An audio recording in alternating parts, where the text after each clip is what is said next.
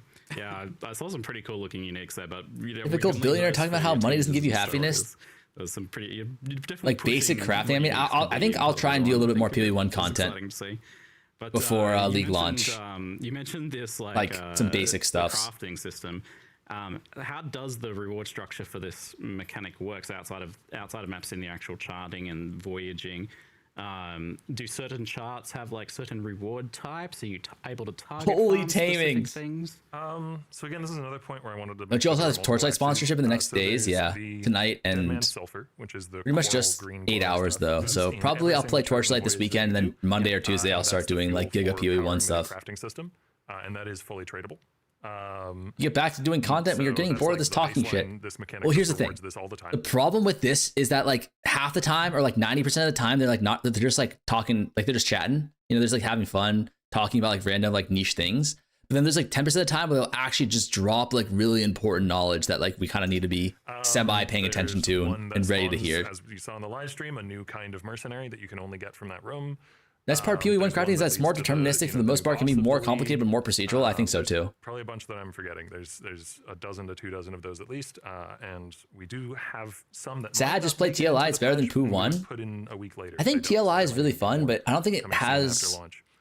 as long And of then the a third like thing is duration. there's what we call a scattered object DM me the name. Wait, system Solis, in message me on and Discord. this is why Not I'm DM you the personally name. excited to play, because it scatters a bunch of predetermined random rewards, like chests of currency, or a chest with a unique, or the message in a bottle that we showed on the stream that you open and it just gives you some random valuable unique, or potentially I think a reflecting mist is what we showed.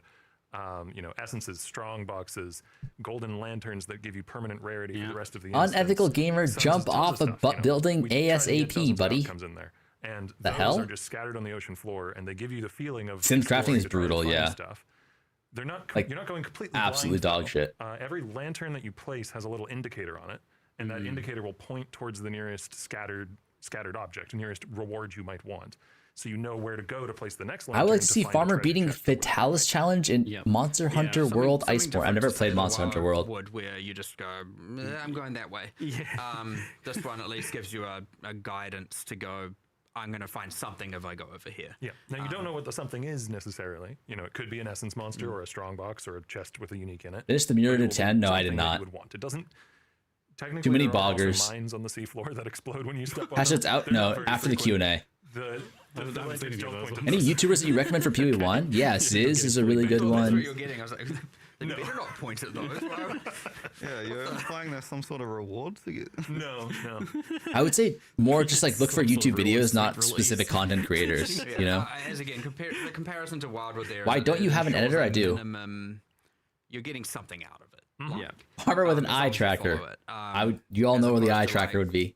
place a bunch of lanterns. I and know a actually good just one. X the RNG Farmer and X. stuff. True. For me, it's the most addicting part of the league. Like I love going in and you can do a chart in like a minute, maybe two, depending on how Yeah, fast they're your really- build is. they're really fast, They're quite yeah. quick. Yeah. And so you go in, you find 2-3 chests, and then you rush back out, and you do it. At again, you do it Addicted, again, can do it you again, and please then get suddenly an the hour, first 2 comment, hours, 3 Farmer hours is White done. again, please? Yeah, and I very much noted and appreciated that you did the week 1 quality of life patch before release with the auto placing of lanterns if you want. So you can manually place them, or you can just run into the water and it. That was Pop done one's down. months ago. That was done well before release. We're trying to do that though every league. Like always Yeah. think, okay, what are people going to ask for on day 1, day 2, day 3, or week 1? What do they need? And like, let's. Farmer, who do you like better, get ahead Twitch of chat them. or We YouTube don't chat? I touch remember saying that everything, you like but, us more. you know. Listen, Yeah, I don't play It's favorites. all Yes, but you're getting you're definitely getting better at that though. Has it been a bit tricky to kind of get the? I began feel POE1 of with a this, build right? from the Like, YouTube you've channel got this Path thing of where you're, Exile like, pushing builds. these Worst decision lanterns ever. out, I think and the then you've channel got is the down for a bubble long club time thing feeding back in as now. well. Like it seems like a challenging thing to kind of get. Sunyan right. YouTube chat is a whole different it's had a lot animal. of iteration. The collapsing part, I do want to specify because it's something that comes up a lot in conversations. like Liar that with, prefers Twitch. journalists and people at the office and all that. I prefer Twitch The lanterns will never start as like just randomly collapsing on you. Like Yes. you know when they are going to begin to collapse. Like an because they app? only begin to collapse like they have after you place emotes and they your have lines like a bunch of cool Yeah, it's stuff not you can like do Frozen on Dome, chat. it's a So you big have- distinction. But you know, you have YouTube chat is infinite filled time with more like to explore nice the people, areas that you know? place lanterns in. Yeah. Until Like you Twitch place chat your is a last bunch one, of then you like have to get back dickhead to the gaslighters plus hate watchers. It's not YouTube really chat are like a regular rushed ass daily dudes. mechanic, You know? ultimately. Like you can, No, I mean, you can do you it can go fast. fast. You can go fast, but it's not like Like I said, people on alpha generally are doing a chart in like a minute yeah. or less. But it, Pretty forgiving. Yeah. Big J came But from you kinda YouTube. Yeah, have to he's be the goat. right, like if it is, if it's overwhelming for any of us, we've probably got the balance wrong. YouTube chat is either nice or Someone's gonna schizo come into true. the game and just be YouTube like, chat "I is don't like know what that to one do." lineage gem that And makes you here's either the thing do where, one lightning damage or like max lightning damage. Watching the live stream, I'm like, oh yeah, I could see people being worried about. And you just don't have drowning all lucky. the time, No. and So it's either like the most Drowning is unhinged not meant fuck to or be just like a regular ass dude. Significant part of the mechanic. If you're dying in the all flame encounters, I would hope that you're dying to the monsters yeah. and not to drowning. And that is generally the case whenever, you know, I've died when playtesting and also when I've seen, you know, players playing on alpha and stuff. Drowning is really, it really only ever happens if you are being like playing real dangerous and like, you know, trying to go out far into the water to try and get a chest or something, which is part of why we have those lanterns pointing at things. Will you play and All we'll Flame? Of place a course. lantern to get the chest in order so you don't have to be trying to do like rippy dangerous stuff by going out. Just into follow the water all level time. Infernalist. Paul in on following your POE2 build that you put out a couple of weeks ago. Do you think I can make it work? 800 div? Where there's, is it the ward one? How would The ward one you can do, just it will drop happen, I'm sure. But the I Series think, Communion, you'd have and then to go have your little CI. miniature crisis in order to have that happen, I'd say.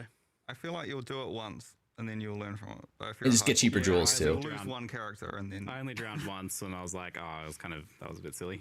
I won't do that again. CI is way better with the cheap setup Seems because like something to well, learn Communion's from. only 300 div though. It seems like there could be a bit of a risk of Now. backtracking with this. Like, Are the people patch are, that's dropping you know, today? way Yes, in long like an hour, I backtracking. think, or after the QA.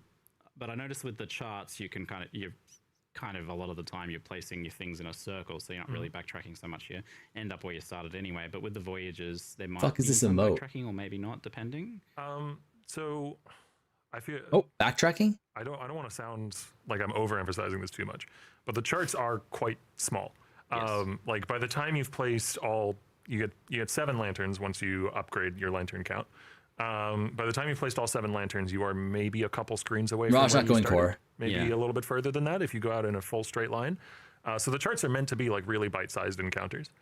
So like there is technically a small amount of backtracking there, but that is with monsters spawning as you're going back, and it's a couple screens worth. There's a big Okay, the difference between backtracking is not bad combat-less then, I guess. backtracking and just Yeah, you're fighting monsters as the bubbles are collapsing around you. It's like it's an Were the actual dudes on the right and left? yeah, This is exciting Coctavian. gameplay thing. And, And then left is Andrew. Always the case, I noticed, because in the voyage sometimes you're extracting basically where you are as you're.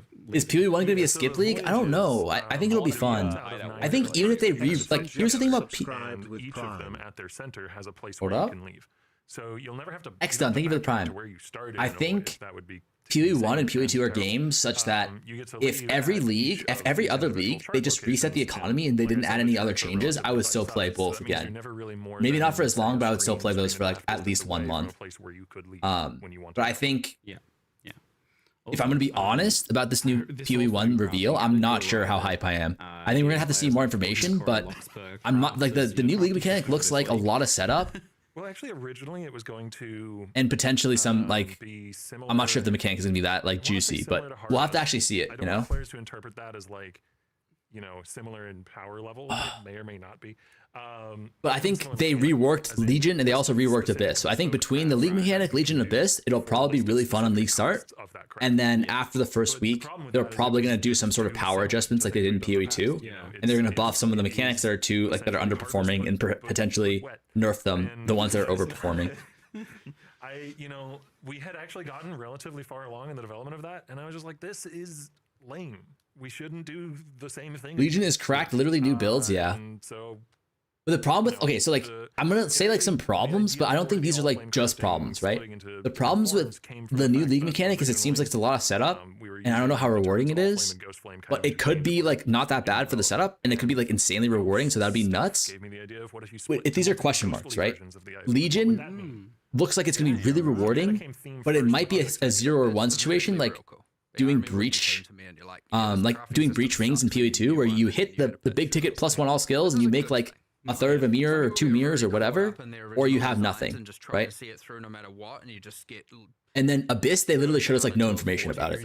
It looks like it's gonna be better currency wise in terms of like you're killing monsters, but like Abyss mobs have an innate less loot multiplier on them. So if they reduce that, then it'll just be like a lot of really just good loot, right? So I'm not sure on what the new mechanics are and how they will play out.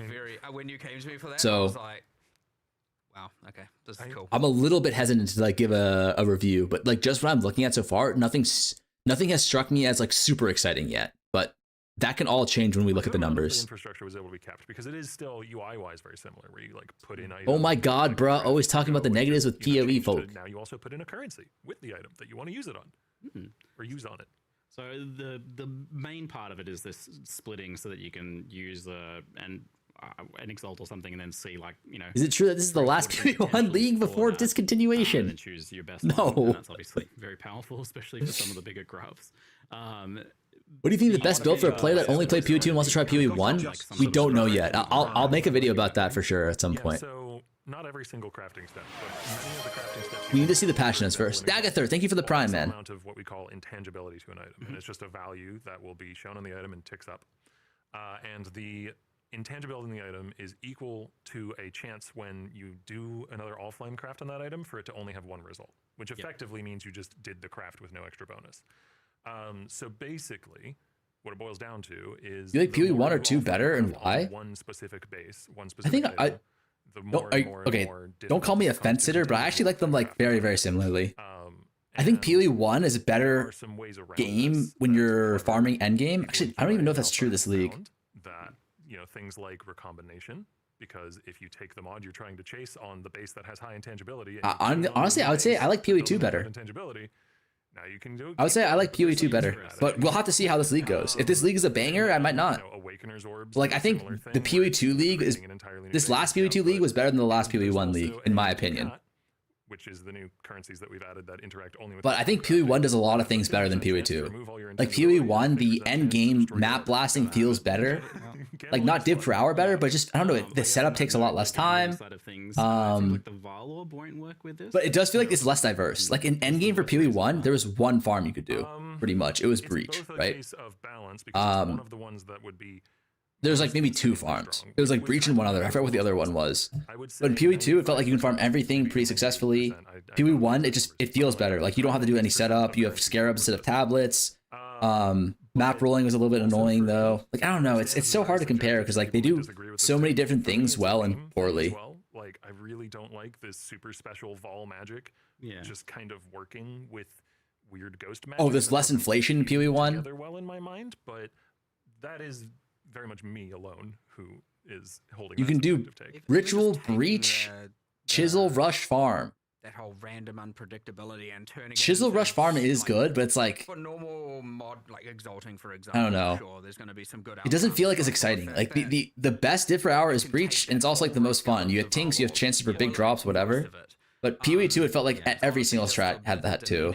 Like I'll tell you, you would never use a Valor. There's less inflation because there are 500 people left playing after week 1. No, I don't think so. I think PoE2 has a better longevity for the leagues, but at the same time, PoE1 isn't that bad. You have three to 4 weeks minimum of like I was like, have it do something else. a good amount of players You put it in playing. here and the 2 magics collide and Stair Boxes was the best div per hour. The Valor just says it modifies unpredictable. Yeah, it was so, Boxes plus you know, you won't be lying if it. was Boxes plus, another different way, but Breach were like your 2 options. But Boxes is like really bedge gameplay. Like you don't want to be in a meta where Boxes is the best. Question you asked, but one other thing Right. I want to make sure is getting across. Because Breach nerf, I bet. Breach definitely gets nerfed. Boxes hopefully gets nerfed.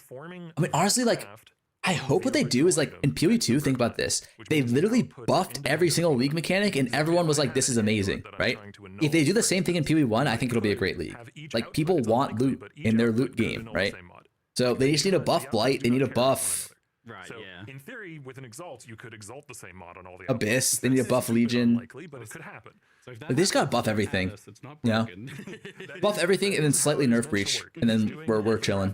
Slightly nerf Breach, and then I think you don't even have to nerf Boxes, because Boxes were so broken because of Mirage. yeah, that makes sense for sure. Best build to play this league is Cock after all the main part Octavian is the clue to it. Separate things, but there is some Me howdy. stuff to it as well. What's that up? Can occur to items. Is Blight still a thing? I remember seeing a video. It looks Blight was the best farm in the game for like 3 leagues, and then now it's kind of like shit. They need to buff that shit. Okay. So there's Real the one hard. that's like, with this. yeah, there's the one that's like you take an item with an attribute roll and turn it into another. I feel like getting a mirror in POE1 is much less hard in POE2. Yes, it's because there's a So lot those less are inflation. basically- We had a bunch of ideas for the original Harvest-esque version of the system, and some of them had been implemented, and some of them were just cool ideas. And it's like, where can we keep that? Okay, we just make new currencies that drop from the league mechanic that work with all flame crafting. POE1 has better movement tech into making mapping smoother feeling. That's true. The campaign feels better, With the new crafting system. I imagine that'd be although like it's not five, actually but that much it wouldn't longer. work, but Anything, Like, or it's not that much one of shorter the- one of the field campaign in anything that POE1, but it moves feels the better one because you have that movement, you have does not work with flasks, flame crafting, etc. simply can't. And then mapping also you have movement abilities and you flasks, so already it feels really nice you too. need like a bunch But of 2 items things. no WAS makes me sad. Honestly, like I'm a WAS player as well, but after like literally an hour of playing mouse and keyboard, I like am able to switch back gears and it feels like virtually the same. And then when I go back to playing WAS, I'm like, oh, this feels off, and then I play for like 20 minutes and then I'm back. But truthfully, like the no WAS thing, it doesn't bother me. I don't know why. Is that normal? Like, are you guys really bothered by no WAS in POE1? For like, I'm not even a POE1 player, and I just feel like Throwaway solver, 'cause the no WAS thing, I can adapt pretty quickly. The same as that base type look. No, this one looks better than those ones. Yeah, so I think I'm gonna take number 3. No, it feels fine. Yes, yep, that's why I don't play it. As Really. long as it's scoured. Like I prefer WAS. Like don't get me wrong, I think WAS is better as well, but I'm not such that like I can't play the game unless there's WAS. And like I feel like very, very quickly I'm able to just like play mouse and keyboard and then just be like, oh yep, like it's back to normal. Although I will say mouse and keyboard, it gives me like more like RSI, like carpal tunnel-y shit. Like I start feeling it in my wrists more. Like other things like this that might exist. I can't think of any, but Isn't there in POE2 something? I can that deal with allows it, but you it genuinely maybe lowers my for enjoyment. negative, Mhm. Which, in that case, I'm sorry. But something that allows you to swap like cold damage on a weapon to being fire damage. Yeah. yeah, there So is. that would be the one other case. That's not quite the same though, because that is Yeah, more yeah. changing Fuck the is identity of the build floppy? than it is just Yeah. solving a problem in a build. That is armor is View the attributes and is that resistance armor or stuff, cock? I can't see. Sort of thing, for sure. No, Need a the refresh. attribute one is actually slightly more interesting because what it allows you is if you have a strength body type, then you can swap it to dexterity or intelligence, which is like technically something you can't actually do. See, I would have at the expected moment. it to obey the rules still, where it like Oh, no. can't do that, but you can actually just swap them to any. Nah, it's the all flame. It's like older Yeah, combinators. it's the I can't see it. about the rules. My 7 TV isn't loading in. Except the rules that it has. Except for Valorbs and yeah. I guess the one caveat is that it doesn't work with hybrid attribute rolls. So it won't do anything with all attributes because there's nothing to swap. Oh, I to. can see it It won't now. do anything with things like that give plus 10 What strength the and fuck is floppy it only gang? works with, giving one attribute, turning into I put one. mouse and keyboard and WAS hurts my wrist. So Interesting. let's change a little.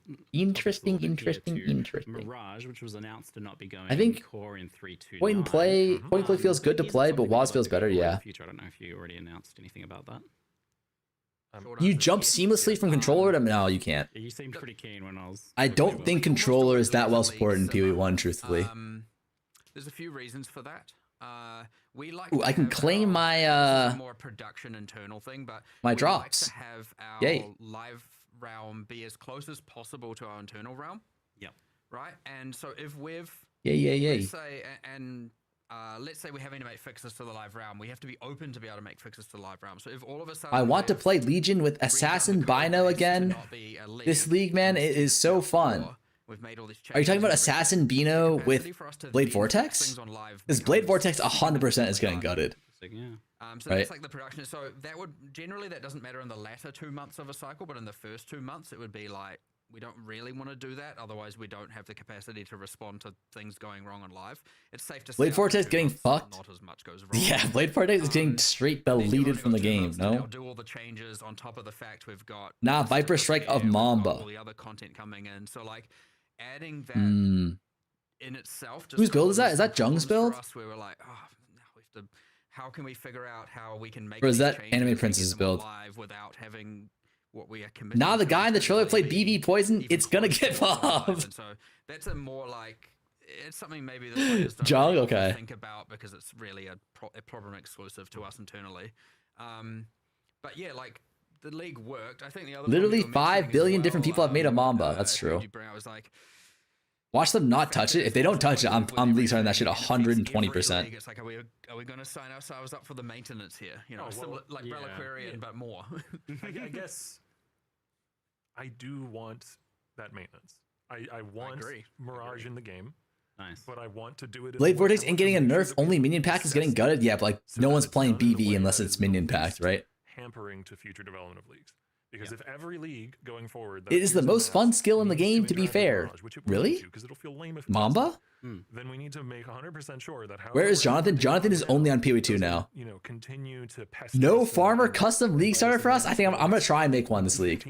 Like last league, the Frostblade was more of a meme, but this league we're gonna like actually try. You know, carefully take the time with its implementation. There's even the question of should the active league get manipulated by Mirage, or will that make Mirage feel 100% mandatory because the active leagues in every area, and so you're kind of like, it's getting into that realm of like when we had passives for the active league on the tree and they felt mandatory because it was always thoughts on brands.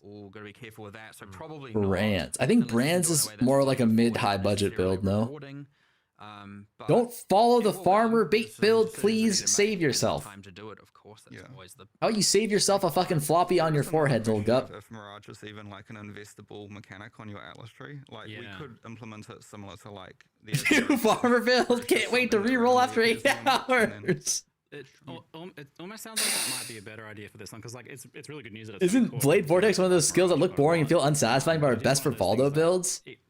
Last league, it was just the most broken skill in the game. Mercus NC build could be broken. I don't think so. Like if you're gonna do your juice, you lose your entire ascendancy from it. So much stronger. So right. I could see the same thing being with Mirage. It's like, oh, you're crazy to not do that, and then it becomes another tier 17 kind of issue where it's like, oh, you need to do your juice in that. Name all the builds the floppy build. I feel like the Osmeri Forest.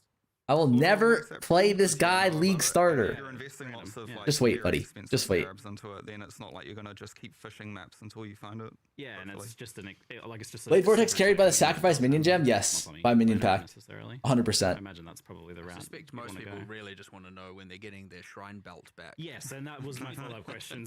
Shrine belt. That not going core just yet, but maybe in the future. In the meantime, there's a few things that people are pretty excited about. We'll start with Screams of Desiccated, then, like the. So, the uniques will not be going core just yet. There are a few other bits and pieces from Mirage that will be going to core, though.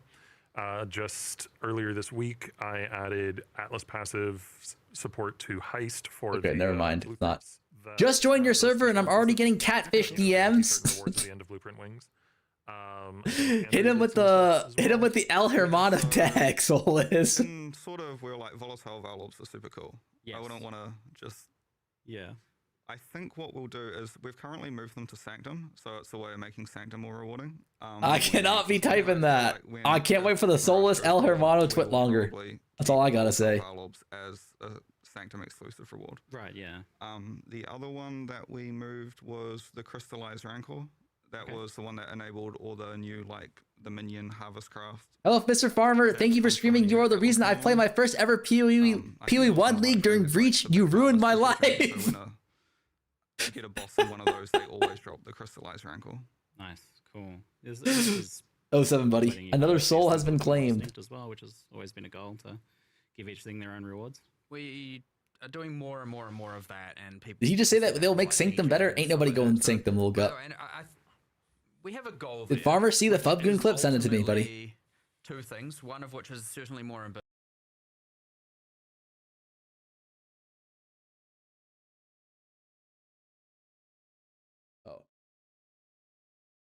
What if I think, okay, it's painful and uncomfortable for me and it doesn't feel... Okay.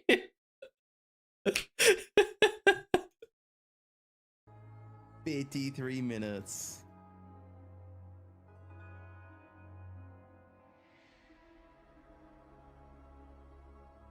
What's going on? I'm banned already. Wait, what did he say? How'd he get banned? Minutes. Oh, he typed in login. Good. Good. They need to get his ass. What could possibly be the context behind that? I was reading like a drama that was happening in the TFT community, man. They're just some animals that are ghosts. Like, it's not, because it's too dated, it's too old. I mean, there's even some more recent leagues that don't quite live up to that. I would love to explore what a Mercenaries of Charthus pinnacle boss means. Ooh, No promises anytime soon, but just Oh, I'm getting so excited. Like, honestly, like, Yeah, of course. I'm actually so excited for League Start. I haven't grinded, like, really grinded refracting in like is getting 2 asked months about now, Raj as and well, I'm so fucking it's ready. going core in some Are way. you Jitabu? I never saw you both in the same place, and he was a crafter. Those lines, Andrew? I don't think so. Yeah, Does I'm anyone pretty have that sure clip all of, the other of me asking ChatGPT who the best crafter is? Like, I want to just like no life this game for like literally 14 plus hours a day, man. Then if we wanna Like, keep I'm just so Mirage excited to do that. in the game, I don't even care what it was. Like, if Neopets Online we released a have a new track patch right now and record of everyone was things playing it, that I'd be down to just fucking core, and then they all in that you shit. know, we got now We will not be showering for the whole on month. the Okay, list. relax, Any buddy. of Like, those maybe that four we four have days. series on the list. Toda, maybe. Toda I don't was know. one. Sort of. But the idea is Like, how long is an acceptable amount of time to not shower if you're not going into public? Serious question. Saying we will eventually do. Let's actually Like, try and do 4 some of days, those I feel like, is probably my limit. Mercenaries is the one, so that at least we're getting that done. I want people to be reassured that we're not. Okay, just serious building up answers to all only, this please. stuff we're never bringing back. 12 hours? No way you shower twice a I will day. at least say we are actively working on Harbinger. 1 day, I don't want bruh? people to think that's Interesting. That's 4 ignored, so days is enough for you. Okay. everyone, I don't know why that would come. Like, I up feel like again, 4 but days isn't even that bad just if you think saying, about it. These things are coming. We're not just doing a soon TM situation. You touched on Abyss. No as way well, Haley and, lets you go so 4 that's days? doing Like, what's wrong with a 4 major days? rework. Do you guys know that one of the most beautiful women in the history of this planet, her name was Josephine, and she would go months without showering? Yes. So think and about that, no. little gup. Abyssal sockets, Stygian vises, abyssal jewels, those all still exist and exclusively come from Abyss. Great. However, the chests that spawn at the, like rise up out of the ground when Right, Abyss is yeah. complete. Fuck you mean no way someone showers twice? Dude, no way you shower twice a day. That's such a waste of time. Like, here's a rare chest that drops stuff. How can you say that? It's it's a currency chest. How or can it's you do currency that setup and or not a, say Haley? weapon chest or an armor She's chest or cultivating a jewelry new chest, species like, on her it's hard to body, find beautiful each and time, fucking so right. and that's Yeah, just probably because she was better. alive in the It's still 1400s and water And wasn't more defined invented rewards yet. Gives you those moments of, oh, I got a scarab chest. And even Is when this it NA the case, education? Maybe when you're leveling, you might Act 6 or something be excited to see a weapon chest. Don't you have the Asian gene cheat code? Oh, that's also true. Asian, fun fact, Asian people don't get BO. 6 and a 7th that people can find. As much. Like we just don't get like as much BO. No, Like I promise you. that people can uncover how to get. Let's put it that way. And just to be clear, I realize this is a little bit confusing in hindsight. There is a new pinnacle boss. There are still Like I'm glitches. telling you, it's like They we are have still like there. 20% the amount of BO They production. still have their drops, so it is entirely new pinnacle means new uniques, which Smell your armpit without making a face. is a mysterious one. Like I'm telling you, like honestly, like my armpits smell Maybe a good. little Like the natural odor of it. super specific, but the Delve Abyssal City still has the old Abyss monsters. If you're feeling nostalgic. Oh, okay. Nice. You still have to do hygiene. I'm telling you, like if I don't shower for 4 days and Haley doesn't shower for 2 days, like I smell better than her. People You know what are I a bit mean? worried about things like invulnerable snakes and weird smoke cloud mechanics coming over as well. Imagine This sex in game, those times having to go through 12 layers of corset strings just to get to a lamb that has been washed. I arguably spent too much time. That's weird. Not arguably, definitively spent too much time on the abyssal monsters as we ported them back, Bro. giving most of them new skills Yep. entirely. Like, Okay. Yeah, What the I fuck? just really like. Call that kimchi. I guess like if you're really fat, everyone who's like really fat looks Chinese. You know what I'm saying? Dude, this cute dog guy says the most unhinged things ever, no? And then just slaps on it. You know what I'm saying at the end. Like, okay, wrap it up, stop, move on. Right? Like, what can we do? But they do have new skills. So, Right. there's no breakdancing invulnerable snake woman. But anyways, man, that's like Which is not a even sentence that I get to say as part of my job. like what is And the. Alright, so for the people who on League Start take off 3 days of work and like play 14 hours a day, are you guys showering every day then? Or is it just like a shower once every other day? That's making the game Angle. more distinct while like taking some of the good stuff from POE2, but keeping POE1 its own thing. Fuck no, hell That's no. kind of the original impetus. That, and I do personally like working on monster skills, but I personally very strongly feel that when we're taking Once a POE2, which is the week? thing we should definitely do. If we don't, then we're not going to have the resources to deliver big enough, cool enough leads. 30 hours straight with a shower break? As much as we can to make it feel distinct in POE1. I'll probably go like Say it every must other look day. Familiar, but you know, it's going to do all different things. Oh, yeah. It's exciting. You know, Reuse the art. maybe adjust like the game third day. designs generally. Like, maybe I'll shower my third day for POE1 League launch. Why wouldn't you? That makes perfect sense. I'm not planning it, but I just feel like So another like, I was kind of. I feel like because like day one I'm playing literally 30 plus hours straight. Then I'm sleeping for 10 hours. Then I'm logging on immediately playing another 15 to 20 hours straight. Which is Then I'll go to sleep and then I'll wake up and I'll shower Doing probably. a bit of lately, which is being able to modify uniques, which is always kind of exciting and interesting. So, what unique modifiers can be ported over to? I think that's fair, right? Legion unique crafting system. Drew's territory. Well, to clarify first, I live in Iraq. It's 50 plus degrees, so you need to shower 5 times. Okay, that's fair. That's actually fair. the Legion factions. Okay. So, for example, the Mariketh faction drops. Isn't one the that strat allows you to ensure shower your 6 hours unique before league start, then you literally do fucking nothing, eat, play pathofexile till you barely alive, go to sleep, wake up, eat, back to pathofexile 2 have shields and gloves and helmets for at least 2 weeks, then you could shower again, pretty much. You can enshroud any unique armor. Think of yourself as a noble king. Back then it was rude to use water. Do it monthly the noble way. This guy has OSRS in his name. You can't create boss uniques. Like, I don't think he's kidding, boys. Yeah, that would You go be from consume boss boss unique. yeah, you You wouldn't can want that. take a mod from a boss unique, and it's effectively like you applied an ancient orb to the item. So Yeah. it will randomly transform into a new core droppable unique, like a lightning coil or something. That's so cool. And the implicit will be the boss unique. That's so cool. Or one of the mods, yeah. And that is an implicit, so it competes with like Val orbing. Yeah. This is an alternative to Val orbing. Yeah. Unique. I might be jumping ahead here, but I will say, Oh, well, I'll say at the moment we've done a big pass on Val implicits. So Val implicits also are much stronger than before. We will Ooh. explore that a little Yeah. bit in crafting So- for sure. ooh. It's not entirely super duper power creep, but you'll definitely there'll be some combinations of these unique items that you'll be really looking for. Oh, Don't worry, shit. We'll touch on that in a bit. The balance of the vestigial uniques, the balance is not. It's not like 1-to-1, right? It's Where we can keep it 1-to-1. oh yeah, of course. We try to keep it 1-to-1, but for example, something like Comb's Heart, we aren't sending 1,000 life across to the new item. I think No it's like 1,000 life lightning coils. I think That's it's a lot, like though. it's Yes. like 250, I think. 250 life lightning coils, pretty good. It's good. kind of juicy. I mean, I'm excited for Facebreaker with Toriani's touch. Right. That's my build. Yeah. Decided right there.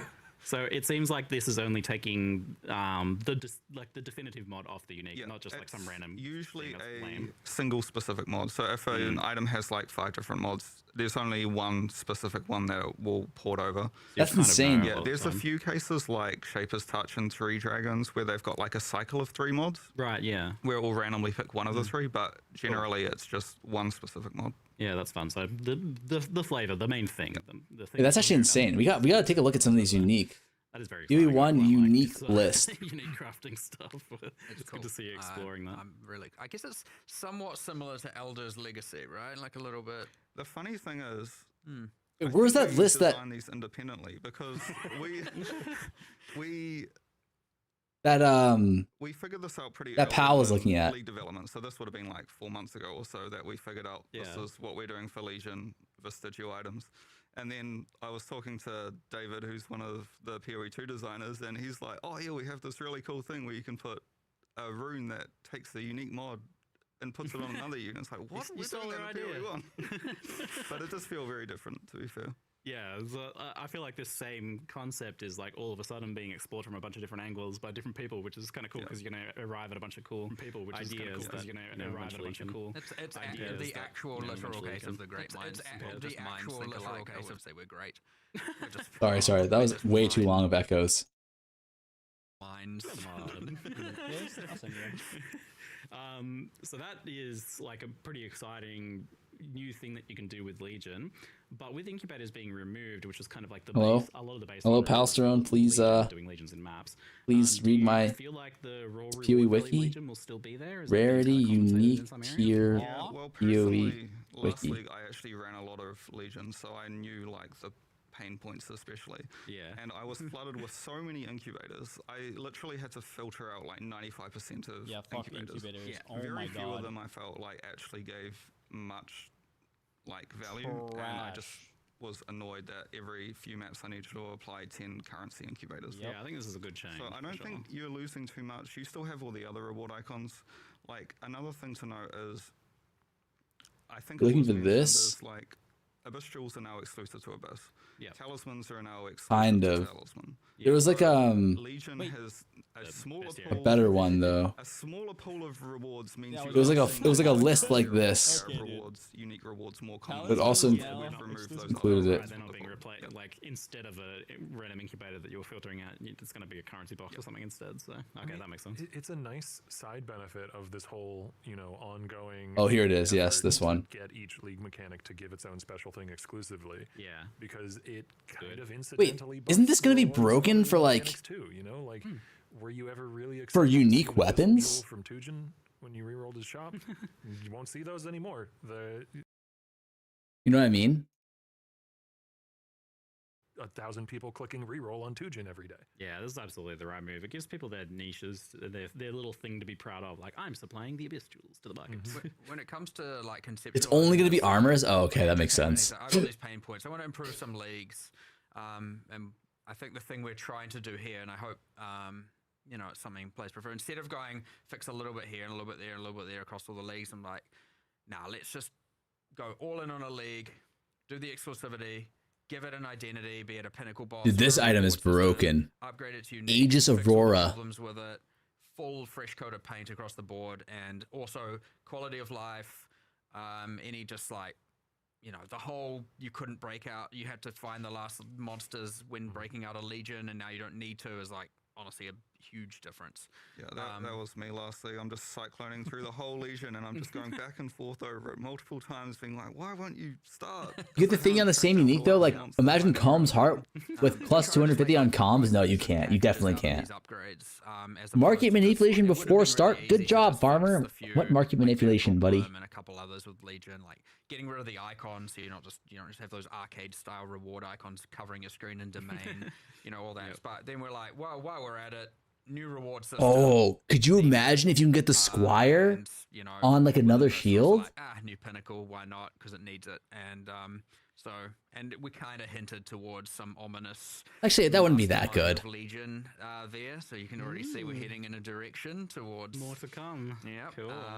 But Oh, I hope players enjoy it. Yeah, because no one thinks Aegis Aurora is a good. Dude, Aegis Aurora is a broken shield. No. A few almost bug fix patch note style things across the board. So even though some leagues, because I know a lot of people can go, what about this league? What about Like, that obviously, league? there's What rare about-" shields that are better, but like Our early idea is league. to just, we got a new league. Here's a couple of leagues we want to improve by giving them identity, fixing everything, addressing the gameplay concerns. They're adding Alder's Legacy. Cycle through them. And They're I feel like by the time we adding. get to the end, we have to You can go essentially stuff. add one mod from one unique item to another unique item to as an implicit. 2029. .com. There was a weird question from chat there. Can Foulborn unique mods become vestigial unique mods? That would be kind of wild. No, I think that's the other restriction of the system. You cannot use the current Lycosade. uniques, and you cannot use it on Foulborn uniques because it's sort of like a different sort of magic. Right, yeah. Okay. They've been defiled in their own way. Can you do that for Svalin? Ooh. You're not crossing streams, I think it'll start to get pretty complicated pretty quickly with that sort of thing, doesn't they? Another thing that's Where's this fallen? You come back is mercenaries. There's a long list of stuff going on in this expansion, isn't there? So to Wait, why is clarify, the Fallen base not on mercenary here? Mechanic is now that you fight them in a zone and then they help you for the rest of that zone, not that you can then like hire them permanently. Oh, because it's not tiered. It's not tiered, right? Yeah, so they'll start showing up in Act It's like a 3. boss unique It's a only. change that we want to get in. It might not get in for the patch, but in the campaign we do want to see if the mercenary can follow you for multiple areas. Oh, But like- if you, so in the campaign it's like you Dawnbreaker? yeah, you wouldn't want that in endgame, would you? But like, in It Dawn? doesn't really work because they have to Yeah. go Dawn from a here combat either. area to a What's combat Dawn? area. yeah, okay. You can It's like only have Spawn's one lucky mercenary block, at a right? time still. So if you So find a if you get mercenary lucky in one area block, and then the what next is this? area, you don't have you aren't taking a full party with you. But, yeah, undecided if that will get in time or not. Okay. I did definitely notice that you have buffed them, like because they're now this limited thing. It seems like you're just like, well, let's make them ridiculous. that good? Well, they're stronger than me. Is Dawnbreaker that Thing with good? Temporary mercenaries is you Oh, can the still make 20% chance to and block. because you cannot tweak their Oh, gear, we can make is them is much block cap stronger than 75% in POE1? we don't need to balance around you giving them 1,000 DPS axes Yeah, and that- Boyani's prototype and whatever else. Yeah, they seem to be So- powerhouses. 75. The thing is we can balance permanent So then you have mercenaries functionally with can get 99% mercenaries block with Fallen. Yeah, and that's really cool. And that's the other thing. So you can now get permanent mercenaries through the Luminary. And I feel like this is the Most interesting, unique ascendancy possibly ever. I feel like I maybe lied last time we added the last Scion class, where I said we'd add another one after 13 years. Wait, where's the Yes. Turns out it was 6 months. My bad, give or take. Huh? So, sorry, Where'd it go? apologies for the dishonesty. am I an idiot? But yeah, as you were going, sorry. Yeah, no, it's like Here it so is. Luminary allows you to permanently hire a mercenary, and then there are like it's scaled back a little bit in that you need to. Yes, say, yes. oh, Okay, my I bad, care boys, about my bad. having unique gloves, so I'm gonna Wait, so how does this actually work? Do you actually get to put on one mod to a random unique, or is it you use the currency on a This is like a super on armor, this is super and then it'll interesting convert because one of those the mods into a lore, random like, you unique, keep finding like new on top of a random unique. as you go long term, Yes, right? it's also interesting if you're not a luminary, because if you find a really good mercenary in a map, you can itemize. Lightning it into a conduit, it luminary. could definitely work. So there will be Youch. a market for farming mercenary for other luminaries, assuming you know what the very I valuable like all these little mercenaries micro are. markets developing. I can't wait for someone to buy like an ultra expensive warrant, because that's what the tradable thing's called, the warrant. And then they're like, yes. Didn't it do copies with each affix? So it's one affix, I'm pretty sure. I'm like, no. You're evil.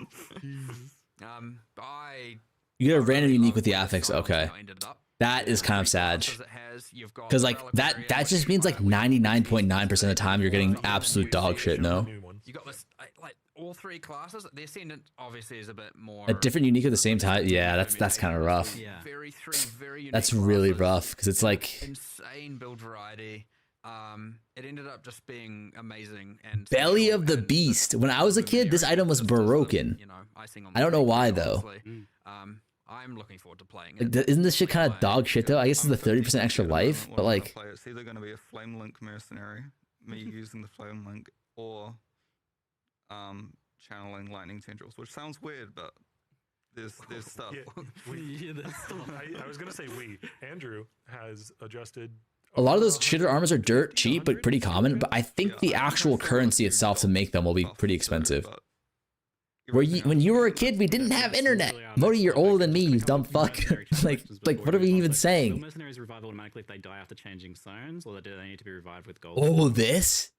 Like, imagine lesser massive shrine on a like even like a cloak of flame. Wouldn't that go nuts?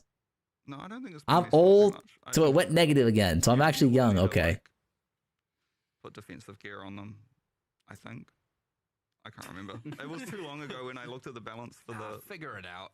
Did you guys like improve the UI or something like that? I feel like it was like a bit better or something. I don't know. It's hard to recall. Exactly. We have added extra panels so you can see more information about your mercenary. For being older than you, Rabbit's older than me too, by like 4 years. Rabbit's older than you probably. I think used to be there, but we've added a new panel for their passive stats, which will show because mercenaries in the back end they have effectively a fake passive tree. Yeah. Which you couldn't see before, but it's very useful to know like how many damage increases they get. So many uniques are gonna get deleted this league. Yeah, I think that's gonna be cool. Is having like secondary markets come out. Yeah. There's two things about the Luminary that I think are worth using. Cloak of Flame, Fizz as fire on Lightning Coil. Would that even be First good thing though? Is that what we found is people were playing the Luminary and then they'd find no. Oh mercenaries. wait, you're So right. That would be they insane. have how many? Because then you would have 0% fire, like 0% physical damage The taken. guaranteed ones, you're still, and the random ones are still there. That is probably But gonna you be can't, like I've played this insano, class and no? I can't do anything. Or you'd have And 10% the physical second damage is taken, in right? Campaign specifically. Because I'm you 45, can't 55 guarantee here. these Big characters Joe, are you actually that have 55? been there, they level up with you. Honestly, wouldn't it be better to do Lightning like Coil your the Cloak of Flame? sustain for, well, their skills get better, their passive. Get that fixed with an Eldritch and Bliss, true. So when you're in an area, 1971, oh fucking 7. Skill level to, the To our character OG level, over here. But what it doesn't allow you to do is you cannot equip a like high level item on a mercenary you found at level 30. So you can't give them high level items, but all of their passive. Because Lightning Coil actually sucks for everything besides the Fizz damage, right? Minus Lightning Res, a little bit of life, a little bit of armor EV, 30 damage to attacks. Like, that's trash. Yeah, I ascended and I immediately found one in Scepter of God, which was the very next zone I went into. So I was like, and then since then I've done like, you know. I was just looking at the conversion mods. I don't know which variant is better. I found one. 84, baby, and honestly, like the higher your end 40s are of the where the tier of fuck them, it's I think at called. peak male gaming. There's no way you're. Oh, you're born in 1984. I thought you were saying you're 84 years old. I was like, relax, buddy. I got those guys, and I was just like, Ain't no way we got a legitimate Vietnam War vet in the chat. But I see what you're saying now. I'm like, nice. That's pretty fun. It's gonna be fun in endgame when you like get a good temporary recruit on top of your already luminarious. Wait, serious question. Why is Captain Lance so obsessed with this ivory tower thing? My mercenary friends. Absolutely. Will Triathlon skill gems drop from mercenaries now, or they remain exclusively as a heist reward? It's another question. Yeah, we've moved them back to mercenaries, so they no longer drop in heist. That makes sense. You want each thing to have its own unique. The ES? Will there be a forbidden flame and flesh jewels for luminary? 30 ES per 100 life reserved? How? That's not even good. No. Because most of the nodes don't work unless you have the node that enables. And you then to there's have that the one that mercenary. would just be completely busted. Oh, I guess this gets multiplied, right? But still, is that even that good? You can still use the Ascendance ones, but yeah, you can't get the Reliquarian or Luminary ones. You can stack normal ivory on top of reliquary ivory for nutty ES stacker? Oh. Fun little thing that I'm sure, well, so we were just discussing. That's base? Because you experienced it out here, where a lot of players probably have forgotten. I can see it actually. You convert all your life into ES and then it gets multiplied by all of your ES multipliers. Unlock the Scion to be able to play the Scion. Have you seen Reliquarian items this league? No. Is there a link for it? I was like, wait, what? I forgot about that. You guys have removed the Scion? Because who actually remembers that from whatever, a decade ago? Reliquarian? So obviously when we announce a class like this, a lot of people who are going to start playing the game are going to be like, wait, don't make fun of me. And I don't know where it is and I don't know what to do. Almost what the certainly after fuck this, is we're gonna go and Reliquarian? The Scion is just unlocked by default at this point. We should be adding new interesting discoveries and unlocks, not like holding on to that when people might want to play this and come play the game. Where do you get this shit? A new player shouldn't have to play to Act 3 to then reroll to do it. I know this is a thing that like isn't a huge deal Most because of us unlocked it 15 years ago or something. everyone just has done it, but like, yeah, it's easy to forget that even. Scion? Oh, it's a Scion. Okay, I mean, I've never played Scion. Play to X3 to then re-roll. Anne's might. The class that they want to play, which is a little bit sad because it was a funding at the time, but honestly, I forgot about it for 8 years or something. I don't know how long it's been. Interesting. Indeed. Yeah. So, Andrew, So this is just like you have 0 frenzy charges as your max, and you permanently get 20% more accuracy and 100% crit. Was a big part of the focus. What was your kind of like goals with skill balance this time? What have you been working on? Is this the new ascendancy? No, the new ascendancy is just like mercenary stuff. A couple of words that keeps cropping up over and over again. Do they change these every single league? Deals hits always shock, deal no physical damage. What are all the different things we Herald of Thunder has increased I mean, effect. the general thing Yes, from my okay. point of view is I think handcasting is like not bad in the campaign and like early campaign, but I think it falls off quite a lot in the middle game, and it comes back online very, very late game. Ooh, this is interesting. Al D. Like life. Enemies taunted by your war cards explode on death, dealing 8% of their maximum life as and chaos push it to damage. be, like very, very competitive. So a lot of the focus here was adding more scaling into that mid game, especially. Yep. But also the fact that we have like hundreds. I think it was like 180 Nagamu's spells that Flame. were, like viable damaging spells that we could like Level 20 candidates for Molten balance. Burst on hit? Yeah. So it's Like, you have so much choice. Why would someone pick one spell over the other? So we've also done a focus of like trying to differentiate the spells a bit more based on like their inherent damage types. Yeah. So for example, like some girl invited me over on Friday, but I want to play POE. What do I do? 6%.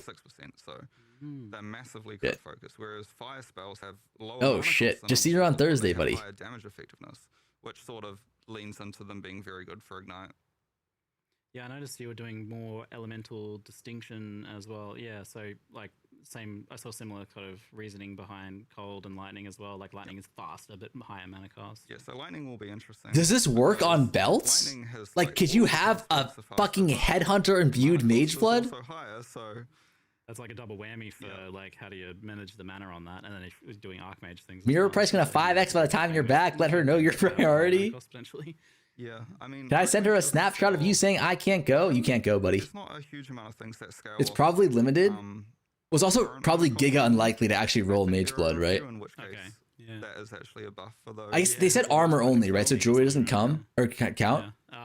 So that's a bit stronger distinction there. I saw you're also kind of like, any kind of pure ice spells are getting a chance to freeze. And I think there's a lot of insane combos. I think lightning coil on The annoying thing that I found with freeze is that like Cloak of Flames will be it's an insane. inherent part of a cold build's identity, Yeah.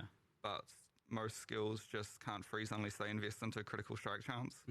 So having a bit of like chance to freeze inherently on some of the very GG won't give us that. I mean, that would be makes too broken. I would actually support them not giving you that. notice early on in the game. Cool, yeah. And it's not just that though. Like I definitely noticed some pretty substantial damage buff for a lot of these skills too. But aren't there some like really OP boots, for example? Like in the early game, it's like, I don't. what's the one that all the like the stackers? Quite so hard. Yeah, Doriani's. Like, to be honest, a lot of the changes were to the growth of the spells. Like for Because this is like example, 100. Like this is like because they don't have like huge amount of, negative like, different axes for lightning spells, res shit, right? we've increased like the damage growth on those, so the damage isn't like hugely different at like level 1, but it ramps up quite a lot more throughout the game. Armor applies to lightning damage taken from hits. Lightning resistance does not affect lightning damage. Nearby enemies have lightning resistance equal to yours. Use that one spell. Please try something else. The rain, the curse of magma orb is final. No, you kind of need. Don't you kind of need the armor applies to lightning damage taken from hits in order to actually have the negative riz? So along that line, there is the classic, Armor stack gonna go crazy. Yeah, Alberon's. Alberon's Warpath. Oh, it's gotta be replicas, right? So replicas probably won't work. Numbers and he is the king of just change all the numbers of all the things. Like most people are like, there's multiple hundreds of things to do here, and they're a little bit reserved. And Andrew's just like, yeah, all good. Let's go through every skill. Negative riz, call that El Hermano. It's gonna be some long patch nights this time around for sure. Yeah, not to say there aren't any like nerfs related to.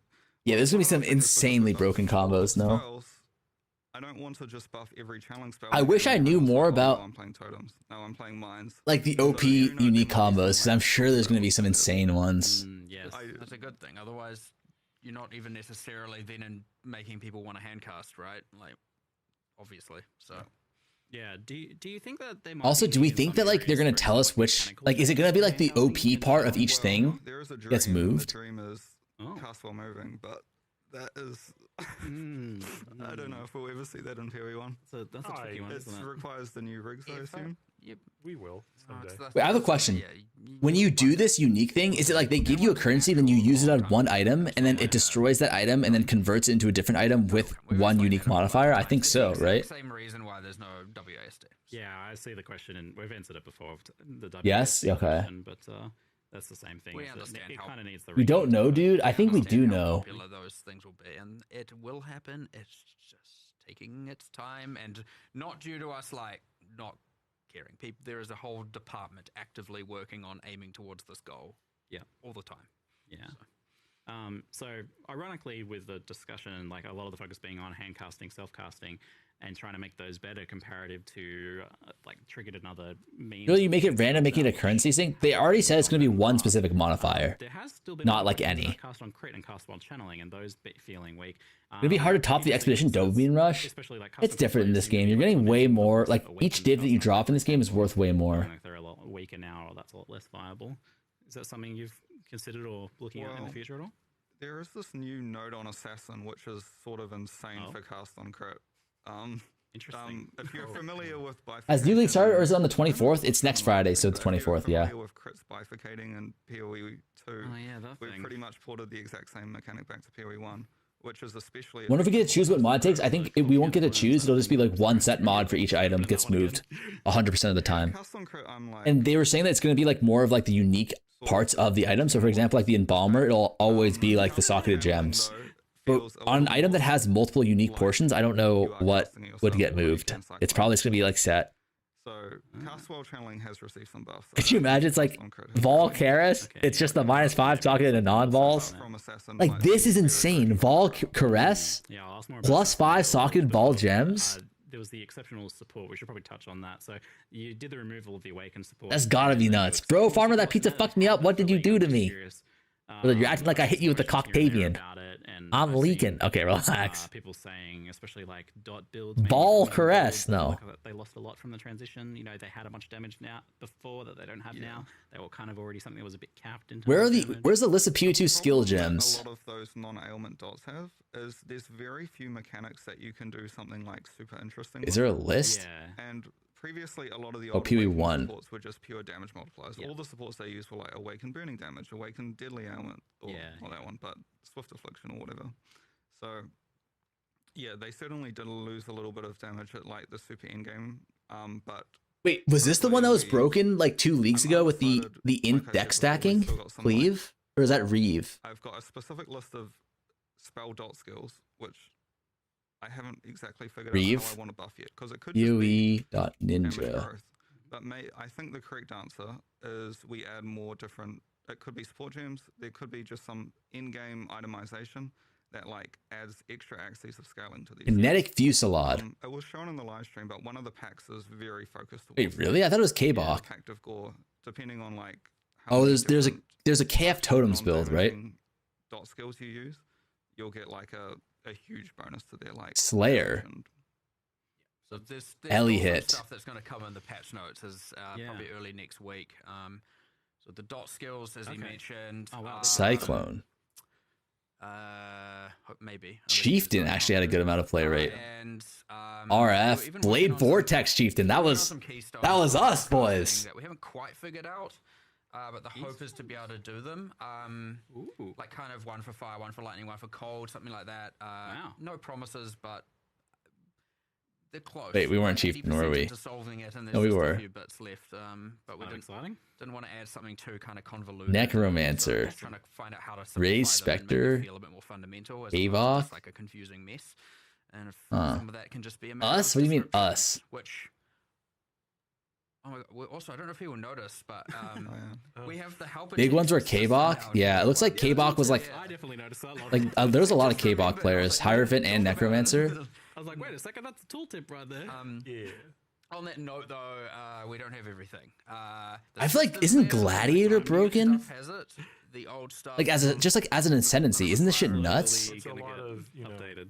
finding all the cases where it's necessary, writing all the text. Yep, You know, linking like, them all. you can automate some of this once you have a keyword, which is what we call Oh, it yeah. internally. Auto You highlight. can, you know, you Defensive can go only? from Yeah, but like and aren't the it's defenses for this shit from the nuts? word that you're trying to keyword. Yep. The actual writing of each What's this called individual again? keyword, that needs to be done manually by people who understand the systems and is also very Path exact of because building. PothofExile is a very precise Yeah, game, and exactly. so if you have slightly different wording, it can mean a wildly different thing.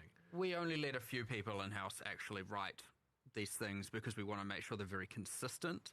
Yeah. You see in some games where you've got descriptions and it's just you look like each developer wrote their own variation of it. Yeah. So yeah, we generally try and make sure these are done very precisely as because it could misinformation's way worse than almost no. Wander's gonna be crazy this league? Wait, why? People.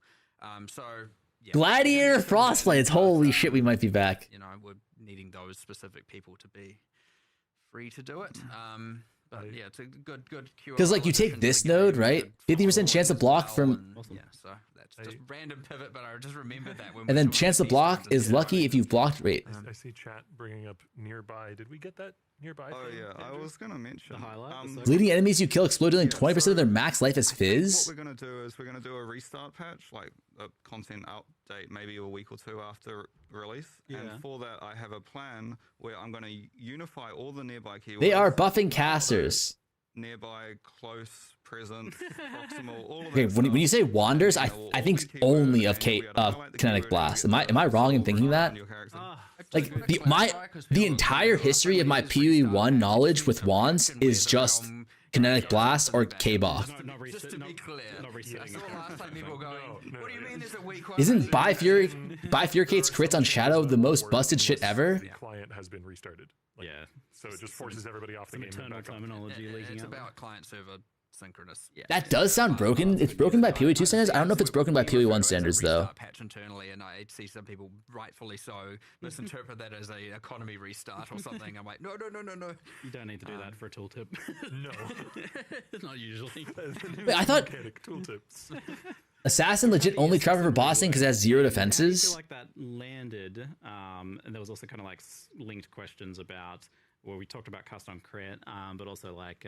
Wait, I thought Gladiator could get up to 100% block chance. Is that not right? Is it just 99? When we reworked it, it landed a little bit too weak, which is why we're making. Oh, it goes changes. max 90. Not just. Well, it's mostly because it's an 90 before the lucky. Like put it under the umbrella of self-cast buff. But do note that the death marked node, the one that is applies assassin mark, that has also been massively buffed. So 100% would be broken. Yeah. Much stronger. You're right. You're right. Then hopefully assassin is also viable for them too. Control F assassin in the patch notes. Then that's good news. Yeah, because I was doing a little bit of research on that, just kind of see. 80% chance to block. It was like 2%. It seems like the shadow ascendancies in general are all a little bit low. Yeah, I mean we do sometimes look at POE. Lucky relies on you. Oh, I see. I see. It's not the absolute authority on this. Yeah, we often have our we make sure Is, we address. do I remember correctly? Is physical explode bad because it's harder to scale, or was it just because it was? Instead went with more of a Whatchamacallit? We were doing. Folded into the hand casting thing and do. I remember there's like something with like physical being bad. Yeah, for explosions, and you prefer like elemental. A few people have been asking about daggers and claws. Is that just based off of like your character's scaling or some shit? You would expect them to be the highest crit thing, but in many cases that seems to not be the case. And a lot of the times it's like, unless it's a unique, it's like, well, I should just use a claw instead. That's going to be better. One of the things that's going to be in the patch notes is quite a lot of caster itemization changes, particularly to like staves and daggers and wands and base crit chance for attacks with weapons is 8%. They're implicit. We just had a look at them compared to like wands and scepters, and it's like you're kind of weak. Yeah. So this is my Ellie hit Gladiator from Gauntlet. It doesn't the link doesn't work. And then the changes that were related to wands and scepters. Where my patch that's what I'm saying. As well. So rolling caster daggers will have a bunch of improvements. Is normal base crit for weapons 5% in POE1 as well? It does for me. It says error 1101. Yeah, I imagine that's a bit out of the scope of this current one, since it's not the focus now, but something to look at in the future. It's the same thing where we try and pick a package similar with the League reworks, instead of just bits and pieces all over. We're like, well, something cohesive. So when you go hand, are you hyped or what? I'm pretty hyped. Kind of let it spread and affect things that are somewhat. Is Slayer broken? But, yeah, I mean, the players will then tell us what the next, like we almost always go off, as he said. Yes, try now. Or self-casting keeps coming up. It's not working. I don't know why. I keep on getting this error 1101. So ultimately, Slayer is OP because it gives you like good damage. On the right spot, and then we go, okay, how are we going to turn that into a package, a rebalance package, and that's kind of how about doing it. Really good damage. Let us know. Okay, and 20% cull. That's the next question is about defenses on ranges. Obviously not in the scope of this patch, so no one. Someone else said it works, Modi. But it's maybe a good one for the future to look at. Defenses on the ranger build archetypes, especially. That cull is nuts. That's insane. Global melee increased strike radius. Like, I'm trying to check out Tai PL play rates on Ninja. What's Tai? Private league play rates. Oh. Did he run a private league? Wait, why is that important, Trem? Look at the Root 2 build. Do you have a link to it? Just saying, my Frostblade Slayer got 600 mil DPS. All right. Like, nice try, buddy. I ain't falling for the same bait twice. Not again.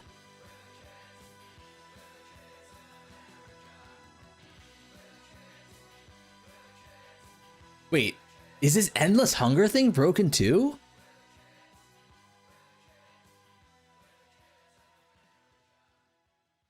But you have, oh my god, wait, you have unreserved life leech? 10% damage reduced while leeching into free overkill damage as leech, and then like you cannot be stunned, cannot be bled. Attack speed. It was huge after. It was huge PL after Mirage died. This guy's actually. What is this? Pob.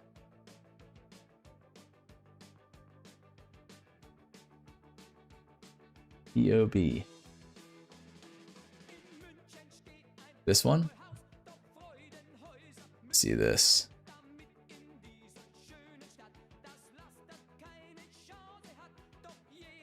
You can definitely get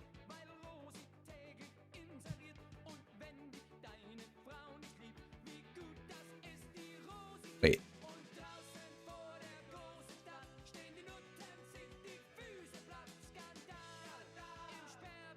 It's another Slayer Cyclone League? Hell yeah. Wait, he goes these three? Where does he go on like step 5? Wait, what's his last ascendancy? Wait, he doesn't take the call thing?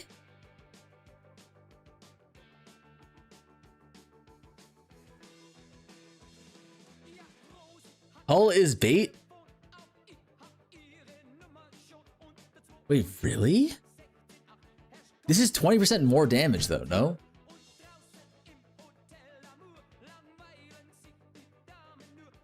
Why call when you one hit everything? 10% more damage? Wait, extra ring? Oh, he went extra ring. Where is that? I forgot there was these extra ascendancies here. Yeah. But this is going to be a lot worse next league, right? Because next league there's no shrine belts, so you actually can't go this.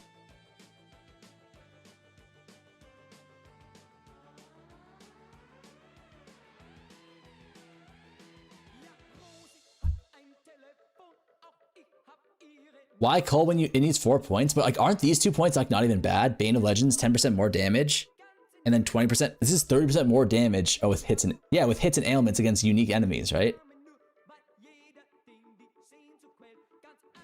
It's like, aren't these together like 50% more damage?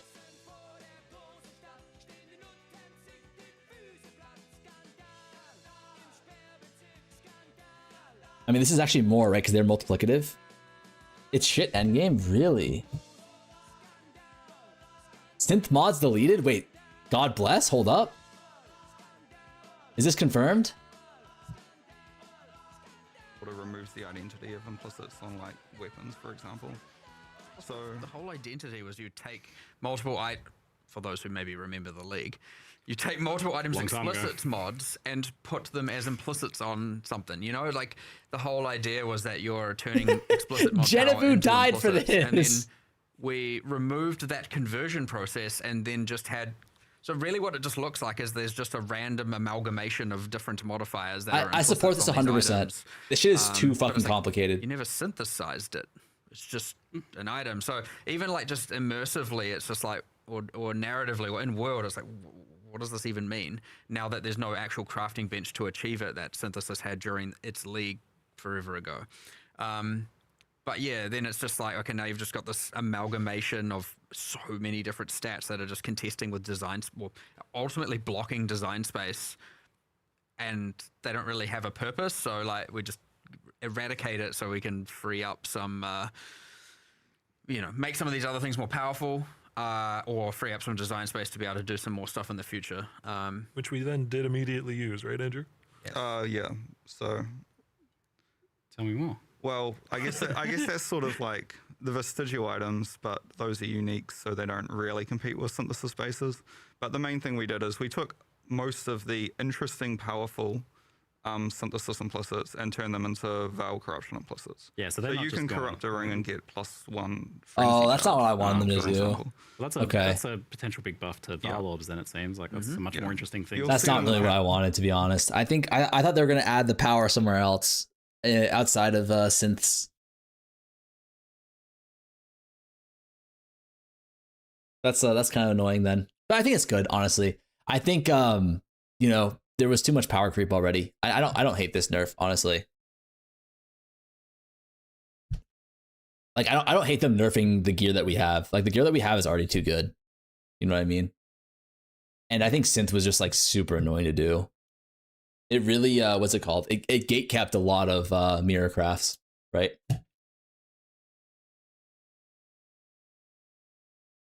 But I was hoping that they would do something more like akin to like doing 7 mod items like in POE2 instead of synth mods. I mean, synth mods were essentially like 8 or 9 mod items, but I don't know if people realize how much power we lost there. We didn't really lose that much power. There's not that much power. Like it's like the mirror builds lose power, but like you don't really like you don't need like more than like 200 div to clear all content in this game, right? So it's like on the top end there's a lot of power, but like it doesn't really like it doesn't change anything. Like if you had like a mirror wand or whatever, like you were already just shitting on everything, especially after they nerfed Blight, right? What happened? They removed synth mods. Nobody at 200 div cared about synth mods. My point though is like you lose power, but it's like you lose power in like the POB. You don't actually lose power. Like nothing changes. If you have like 2 bill, or if you have 1 mirror in items, like your power, your real power doesn't change. POE1 is all about min max. Yeah, no, I see that.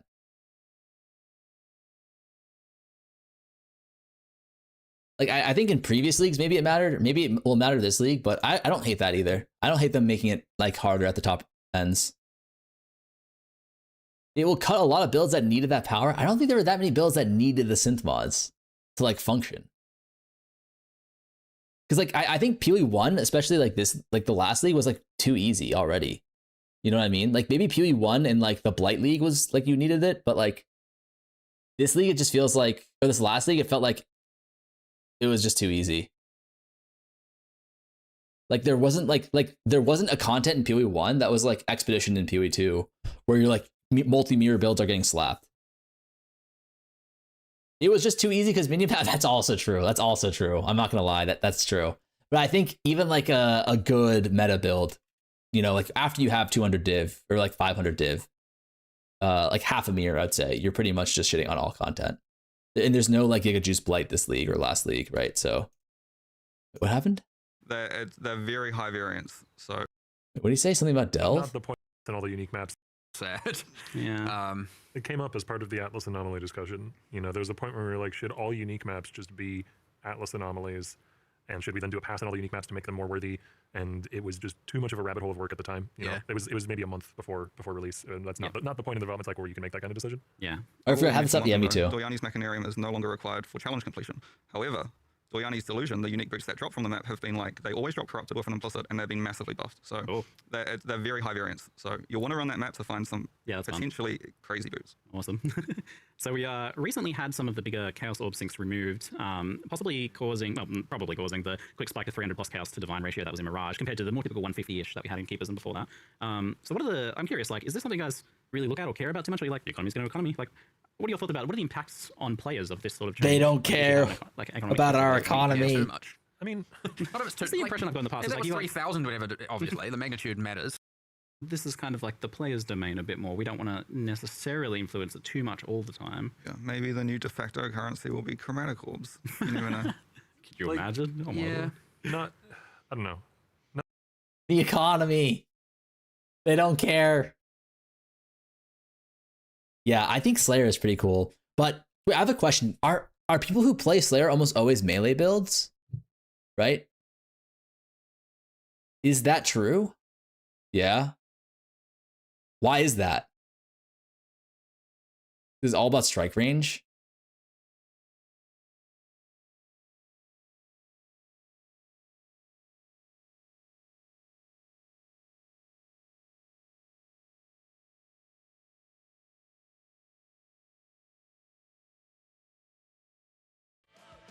Melee? What happened?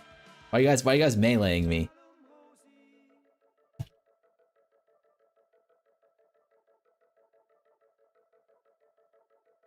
I mean, LS is technically melee. Lightning Strike.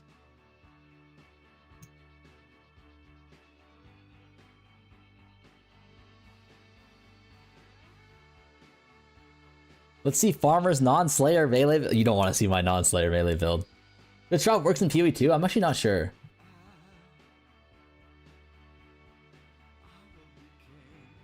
Wait, I have a question though. So like, you know how like in this last POE2 league, like so many different builds were enabled through gemling or just like buffed? is it correct in me saying that like excluding like certain small like niche situations like Blade Vortex getting like giga buffed by minion pact, like is the like there's a lot of build diversity in POE1, but is the meta like kind of solved for the most part a lot of times where it's like, you know, if you want to play melee, you go Ellie hit. If you want to play like there's like only like a few options. Like do those get like cycled a lot? Do those get cycled out a lot? Like I feel it's kind of like you're playing KB/K-Bok, you're playing Ellie hit, you're playing Mamba.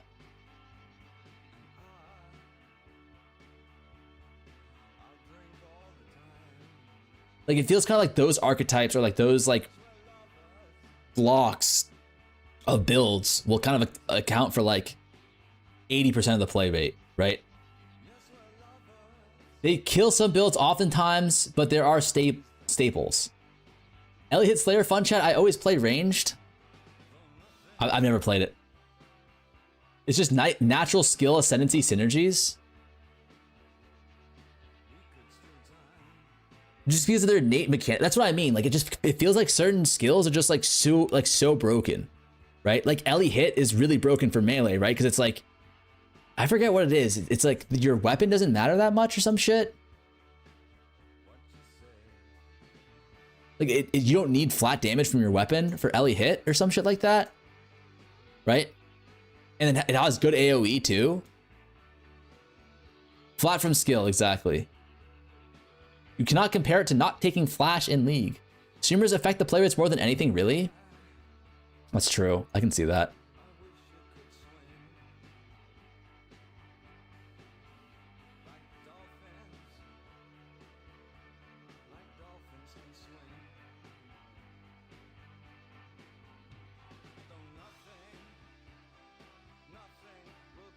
Is Chieftain alive? Minion Pack alive? I doubt Minion Pack is alive. If Minion Pack's alive, they're letting us have too much fun. There are other skills like TS or EK, yeah, but then they just like gut them, right? And then like the next best one comes on. So like, wasn't that the case with like Frostblade? Like, wasn't Frostblade really good? Then they gutted it, and then now it's like Ellie hit, and then Ellie hit's really good. Then they gut it, and then like who knows what it is? And then like Lightning Spear as well, or Lightning Strike. I was gonna League Star Chieftain. You still can, but you probably have to go RF.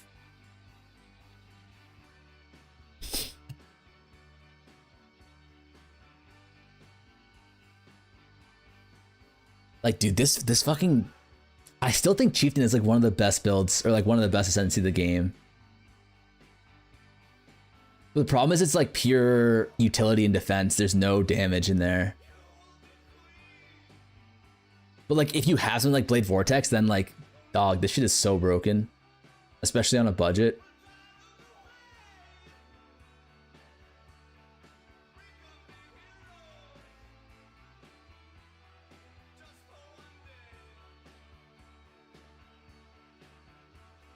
Shrapnel Ballista is very strong.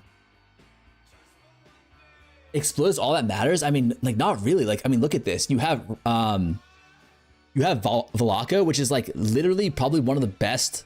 I mean, not one of the best, but this is what I mean. It's one of the best like defensive modifiers in the game, right? You can get 90% all res really easily with Velaka. Tassalio, this shit is also broken. You can get super overcapped on res as well. And then what's your last one? Last one actually doesn't matter, I think, right? Last one, you usually just go like, what is it called? One of these.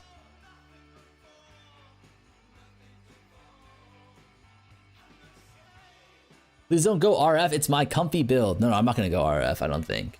I would only play Chieftain if there's something else like Blade Vortex that you can go.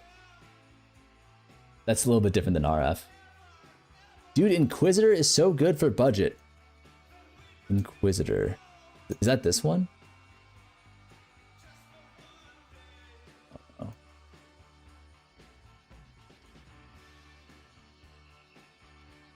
No, that's the Templar, right? Is this the one that's totems or some shit? Critical strikes ignore enemy resistance. Increase critical strike chance per whichever is lower. Ooh. Wait, isn't this insane? Oh yeah, you could do brands this league. Brands with what? Inquisitor. This is a cool power charge stacker combo. Brand's Inquisitor. I like the way you're talking, Mo. Fuck this game. We have 5.5 already. Inquisitor brand meta again. Smile. How do brands work, actually? I've never even began to look at them.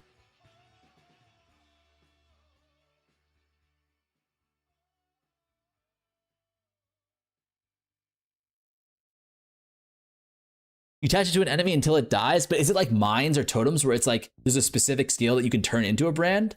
Or is it like there are specific brand skills that you can use? Like, that's how little I know about brands. No, it's a skill? Okay. Is it one brand skill, or is it like there's like 10 different brand skills? What is this?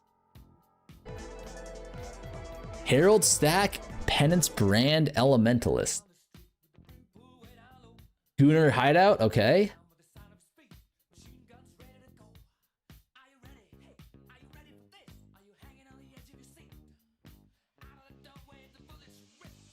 What am I looking at here? This is 1080p? That's not 1080p, okay. Herald Stacker?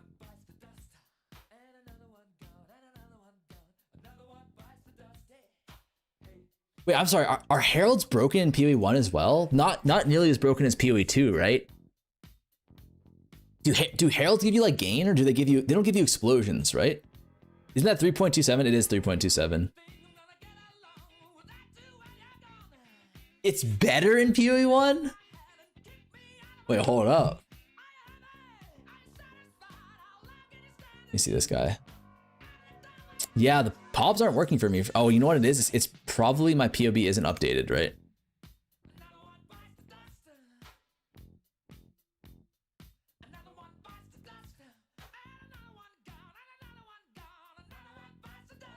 Nah, Herald of Ice is busted in POE2. Wait, really? Heralds, POE1. How does herald stacking work? Like, when I look at the actual heralds, they don't add that much damage. Don't they just all add damage that looks very compatible on paper? Herald of Agony scales poison, purity scales fizz, ash. What makes stacking them work so well? I feel like I'm missing something. If you're talking about the current herald stacking P-Bod build, it's pretty simple. P-Bod is a fizz spell. You can pick any physical. P-Bod is the one with the best single target in AoE is taken care of by herald. Herald of Purity scales the fizz. Herald of Ash adds gain as extra. Herald of Ice adds flat cold. Herald of Thunder adds flat lightning. When you add Lost Unity, which gets scaled by all the above, it gets you percentage more damage per herald. And then you stack increased herald effect, which can get pretty silly. Then you add levels, which makes it scale more. All cluster nodes having mixed damage doesn't really matter.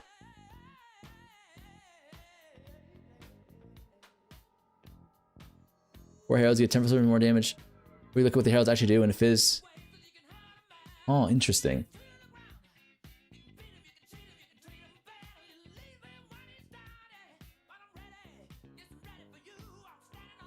20 days in a row, I'm cooked. What's up, Ryuji? What's happening? POE1 prep? It's they're releasing the patch notes today.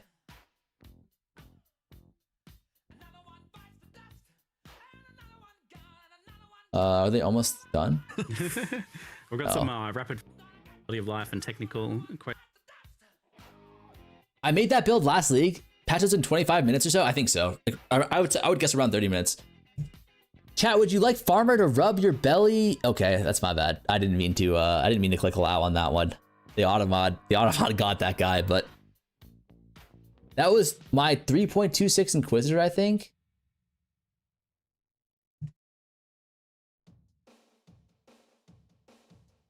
Wait, hold on. Before we even go there, why Inquisitor? Like, what are the nodes that are so good on Inquisitor? Like, is it the crit scaling with the crit, like, in strength stacking? Is it the pen?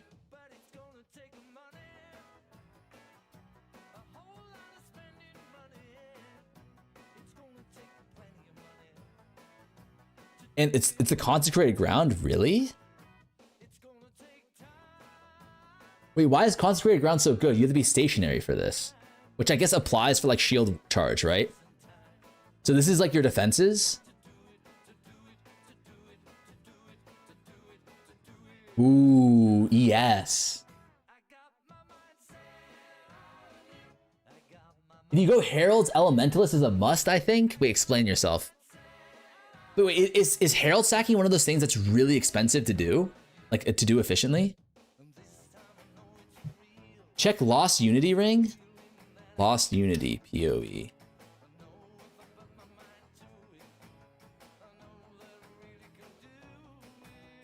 Oh, it's this one. I remember I sold a few of these, actually. You vendor these rings, yeah. Wait, well, what does it actually do? Grants level 30 Herald of Hive. Above the grants you deal more damage for each Herald skill affecting you. While this is buff, you turn space around you into a tear of reality, releasing pulses that deal damage around you. Inflicting ailments causes you to gain otherworldly pressure, which increases the frequency of the pulses.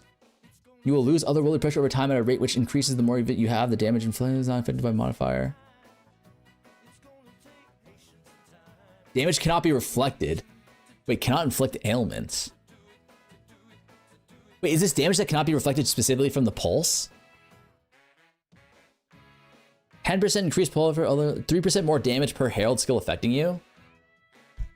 And you use Elementalist Bringer of Rune.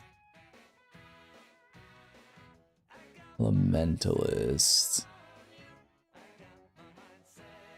Bringer of Rune. 60 increased effective Herald buff on you, 66% increased mana reservation efficiency. Oh. Wait. Elementalist is also broken because isn't there like explosion shit? Or am I thinking of something else? I might be thinking of I think I might be thinking of Occultist.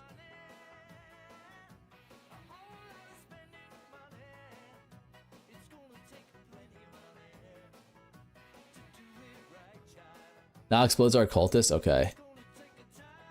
Yeah, the synergy is broken. Also, you don't need brands. You can trigger Herald with other stuff too. Does it need, like, if you are going Herald stacking, does it have to be a Fizz ability?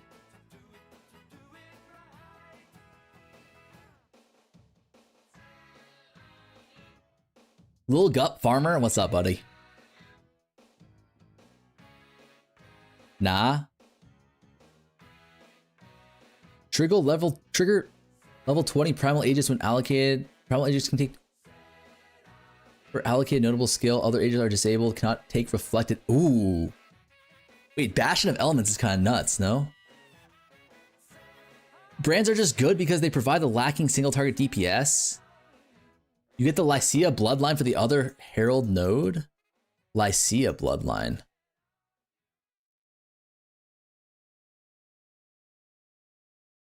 %2 more buff effect for every 1% of mana they reserve. Herald skills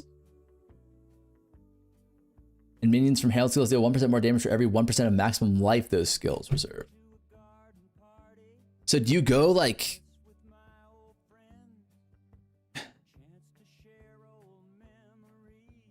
I forget, does Reservation work with Petrified Blood and Death's Defiance? How about was the Peabod nerf? We haven't seen it yet.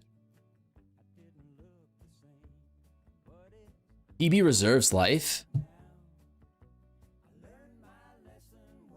So like if you, there's a way you can reserve life with your auras, right, in POE1.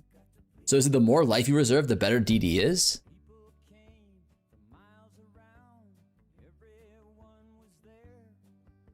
Is that how it works? I forget, there's like some sort of interaction there.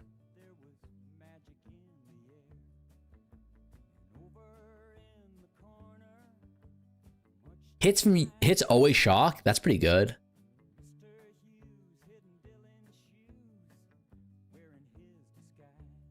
Enemies chilled by your hits lessen their damage by half of the chill effect. So this is like 20% less damage. You can set yourself low life and perma leech and use PB.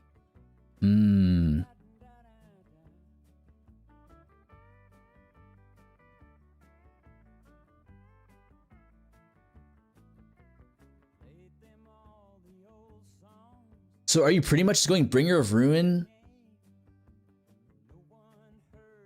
Shaper of Storm, Shaper of Winter, and then Lycia? This is what I played in Mirage? Okay, let me see. Wait, isn't this BV though? Were you going BV Herald Stacker or something?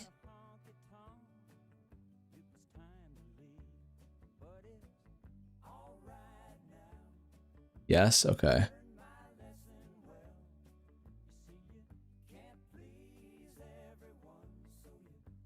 Holy shit, boys, I just dropped the voices. Holy shit.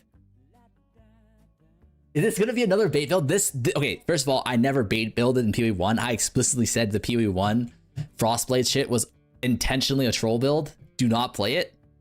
If I do a build this league, it'll be a good build, I think.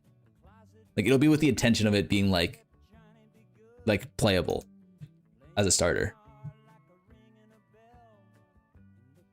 I did Bastion for more EHP. They don't nerf Lost Unity. Wait, how expensive is Lost Unity though? My Penance Brand Herald Sacker. Giga Cheap, you can vendor Rescue. Why do I remember this being like, if you had the rolls correct or some shit, they would be worth like 50 div or something. Like, am I hallucinating that? I remember profit crafting this in my Zero to Mirror offline.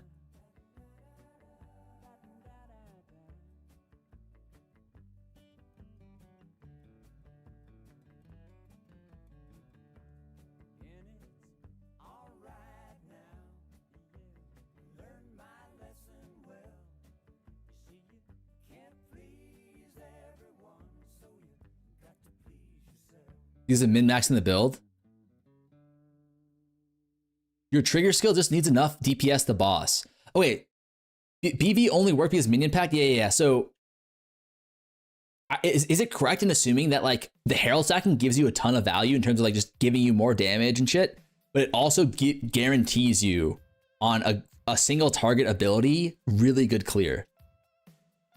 Is that correct in thinking that? Like, it essentially just makes any single target ability have nutso clear. Okay. How expensive are the jewels then?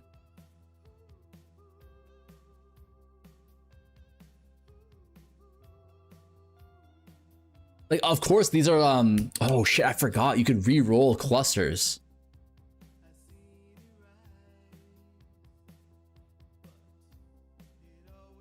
But like, if you don't do like the whatever currency it is to re-roll the cluster shit, are these that hard to roll?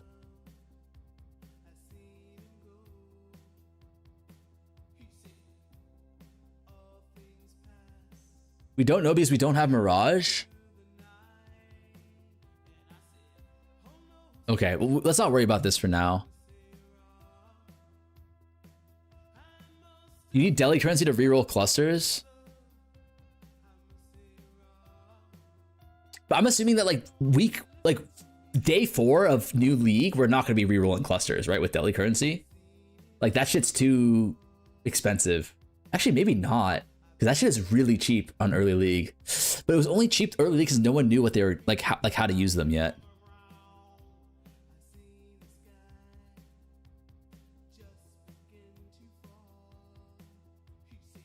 I'd say league starter Herald Stacker is kind of Pepega.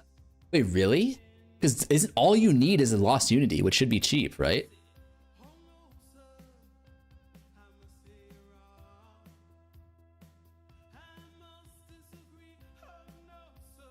It's amazing starter. Have you started this before, DMT? It's like your Shattering Palm. What build are you playing for TLI? I've got no clue. I'm like so lost in the POE1 sauce that I have not done any sort of thinking about TLI at all.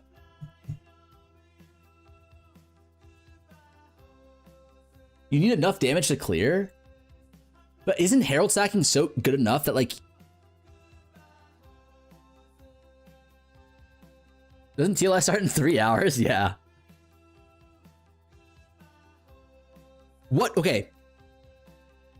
I mean, of course, I'm going to test this out myself if I do intend on playing this. Check what Tuna Zabob did. Do you have links, Mo?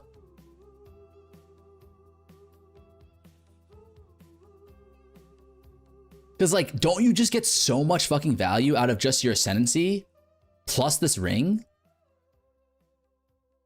I can't use POBs. Like the POB link is broken for me. I think I need to update it. This is day 3. Lost Unity.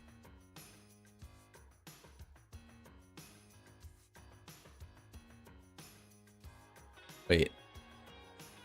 This guy's only running 2 heralds though. Is Purity so good that you can run only 2 heralds and still have it be worth?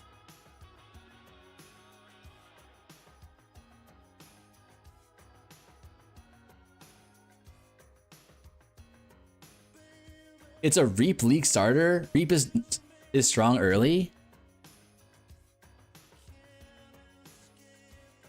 But no, I'm not talking about that. I just mean like he's going Lost Unity, right? On like a not, like clearly this is not like a specifically like a Herald stacking build. Is like Unity, is Lost Unity that good such that like even if you're not going...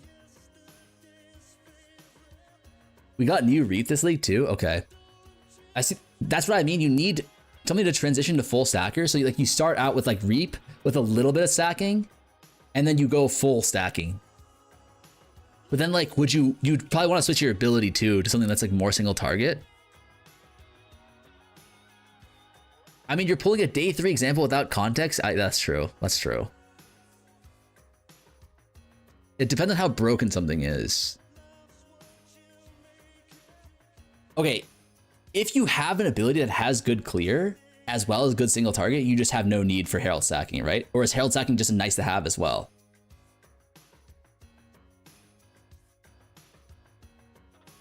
Like you could throw on Herald stack in any build, right? It just gives you more clear, more damage. It's one of the endgame clear. Yeah, that's true.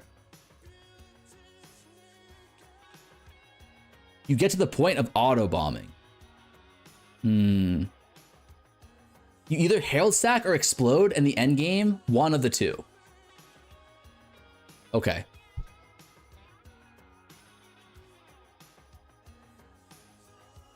I mean, this guy has a day 3 headhunter as well. Maybe he's not the best example to use. But it looks like if you are Herald stacking, you are definitely elementalisting. He has Ashes too. What's Ashes? Ashes of the Stars? What is this? Okay, don't call me a tourist, but I've literally never seen this item before in my life. I've never seen this item either.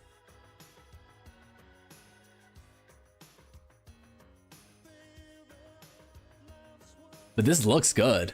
9%, 1% level, 30% quality, all gems. That's like nuts, right? Are you a newbie or I am a newbie? I am a newbie. You know, fuck it. I'm a tourist, man. Like I'm tourist and proud, no? Ethical minion pact abuse. Fulcrum self-ignite auto bomber chieftain. What the fuck am I looking at?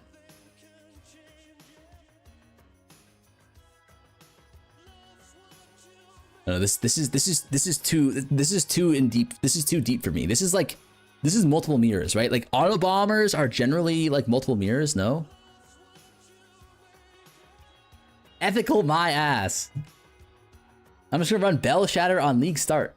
Interesting. What is this?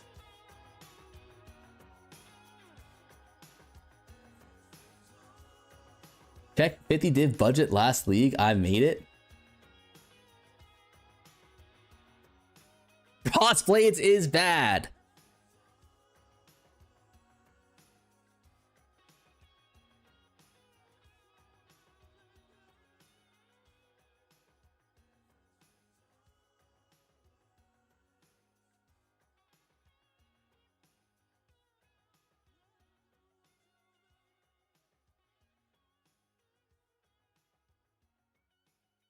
That is good.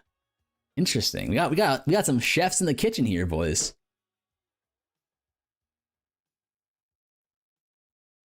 I don't know. I really like this idea. Like, I mean, obviously this is like the first thing I like that's caught my eye, but I really like this idea of going elementalist and then scaling into some sort of Herald stacker. Because it looks like Lost, like what do you need to Herald stack realistically, right? You need some good single target and then you need Lost Unity. That's all you need, right? I love Elementalist. Elementalist is good leveling too. Like, because my understanding is like Herald stacking is kind of cheap to get started, right? Here's a good build as well. Let me see this. Update Icicle Mines, under 5 divs, all content viable, insane DPS, crazy cheap. Before this build, okay. Not for you, you're too fast, Mines. Mines is like, it's 2-button build, right? You place the mines and you have to detonate them. I've never played it before. Mines' aids can't map. No, you can automate? Oh, then what's the issue with mines then? Isn't it just you place the skill down and it explodes and triggers it? And you get a bunch of benefits for it being a mine?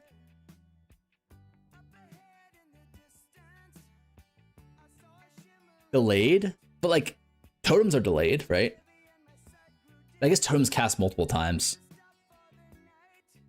Yeah, maybe not. Day 2 gear, let me see this. The Poet's Pen. Level 1 socket Jill skill gem. Oh, per 25 player level. So you can get +3, realistically. Trigger a socket spell when you attack with this weapon. Interesting.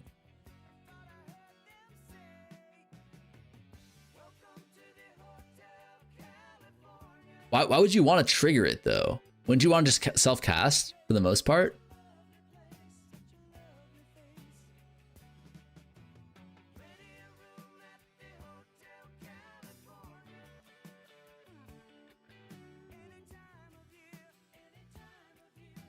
This lets you use KB.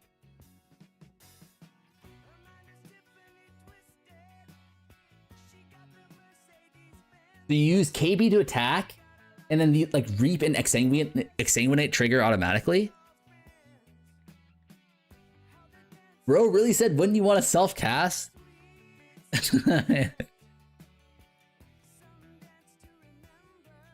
This lets you use KB, one of my favorite builds of all time.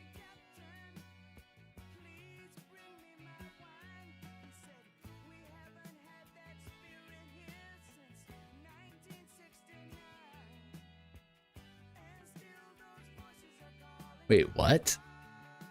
I don't get it. If you're using KB, why aren't you 6-linking your KB then?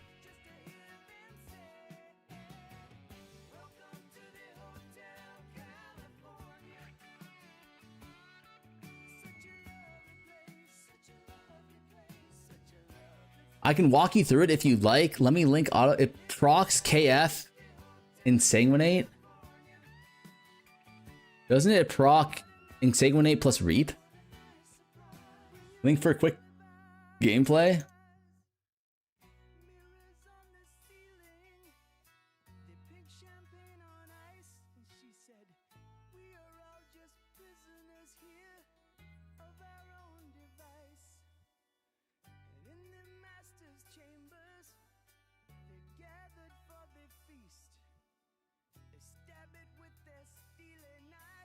What is this? This isn't Poet's Pen though, right?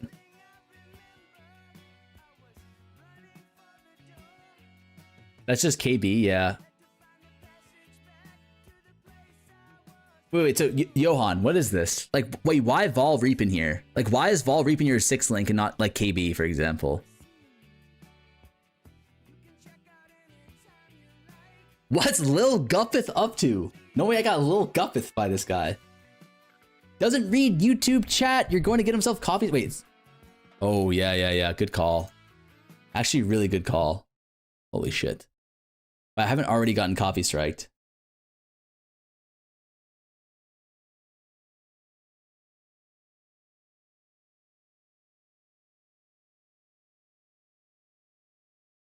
Why can you guys hear on YouTube hear Chrome sounds again? I forget.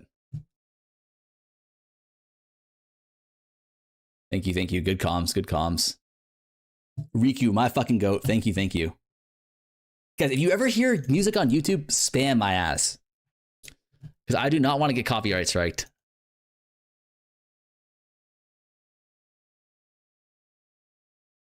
Actually started flaming. I did not flame Riku. I thanked him. What kind of sick perverted build are you putting together for Curse of All Frame? I don't know. I want... Okay, well, we have to look at the patch notes. Parage Elementalist isn't, like, bricked. If Elementalist isn't bricked, we're for sure going to be going Elementalist Lost Unity. Wait, how important is Herald of Hive?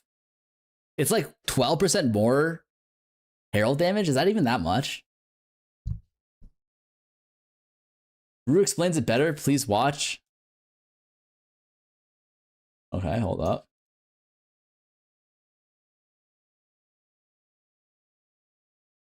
Does this interaction still work? Holy, oh my god, alert. What happened?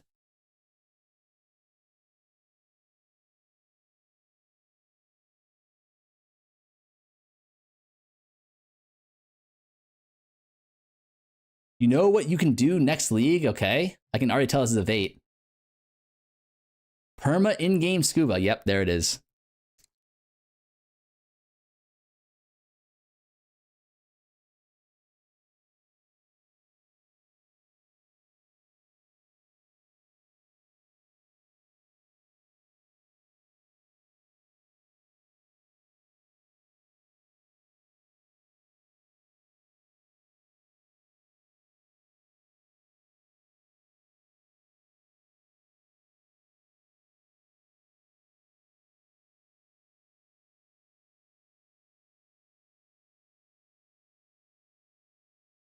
Wait, this guy's a fucking nerd. No, I feel like, isn't this guy like giga smart?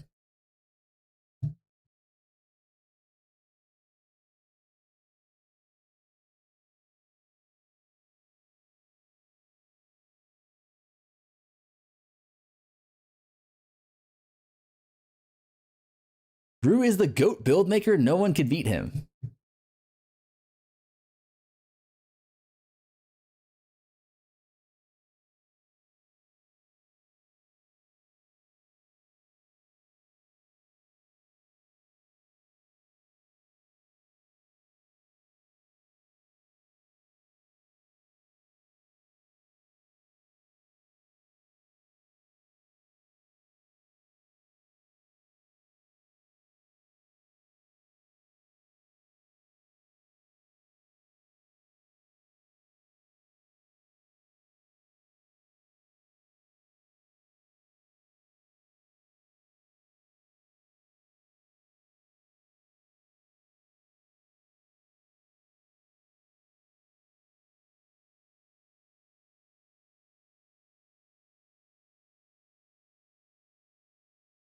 Wait, I don't. He's not explaining the thing though.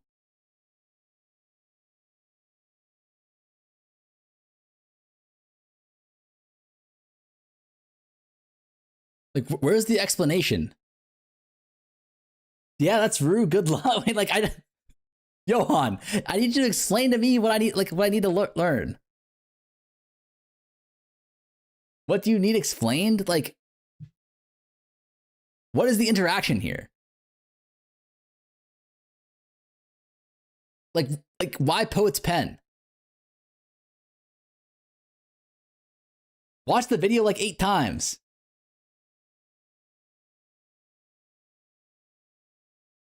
Where'd it go?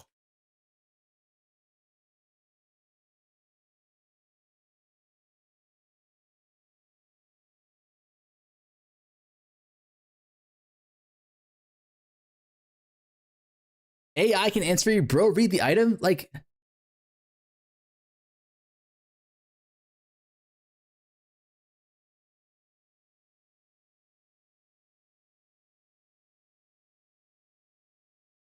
okay, I have a question. Where does the dot come from? Is okay, like, all right, wait, one thing you guys have to keep in mind is I don't know what Vol, Reap, or Exsanguinate do. HVAC got fixed it. I'm never taking it for granted again. Read the fucking skill. Release a tendril of blood for your character, which target an enemy in front of you, then chain other enemy. The tendril deal physical damage and inflict a physical damage over time debuff to which can stack 3 times.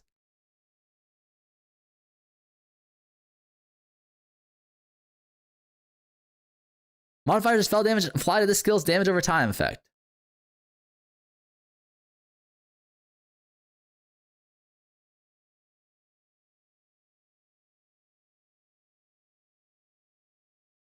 A bloody sight swats across the area, applying physical damage over time, debuff hitting enemies with physical damage. If you survive, if you survive, you can gain a blood charge, which raises the damage and cost of the skills. Players can have 5 maximum blood charges.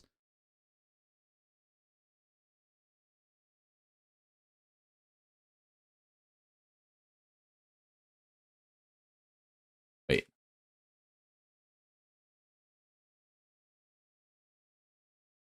So you go, oh, okay. So you go the things that I was expecting to be good. So you go this for chill plus like this is just like defensiveness, like damage reduction, right? This is just shock, which is just like increase like 25% more damage, right? And then this is obviously like the herald stacking shit. And then this is just more golems. Notes live. Wait, anyone have a link? Read glove, sir.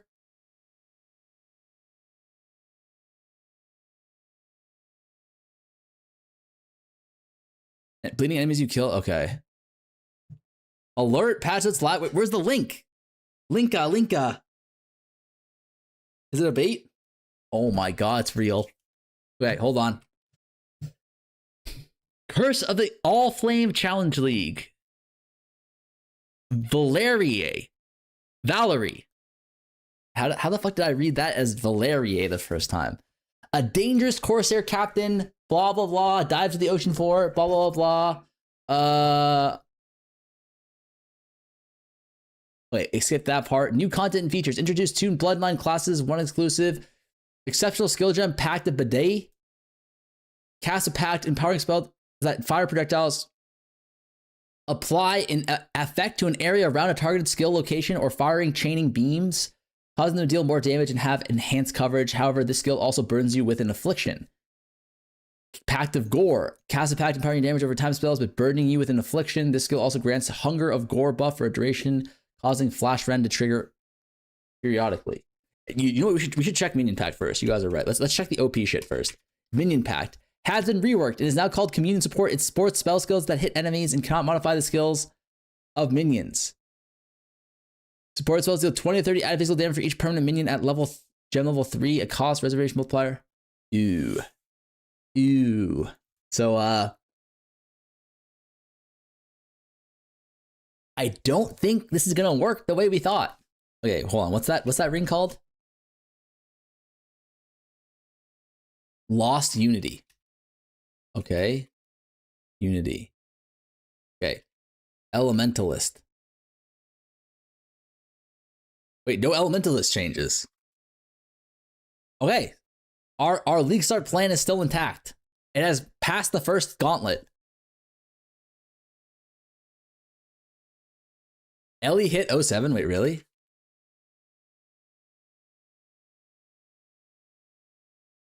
Elemental hit lowered add fire cold by 17% at all gem levels? Dog. Okay, that's not even that bad. That's not that bad, man. Like 17% is not that bad for how broken that shit is, right? Like probably still playable, right?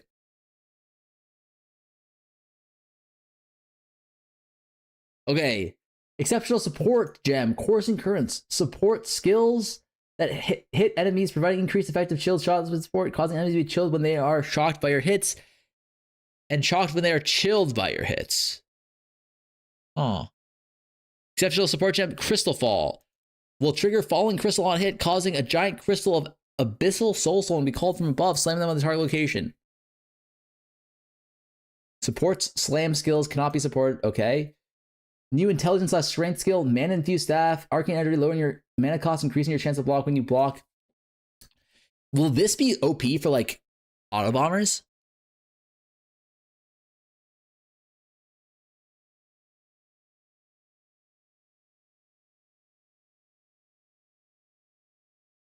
Add a new strength, intelligence trait for yourself. Divine Blast Radiance, projected beam holy light from your shield to a target location. That already sounds bad.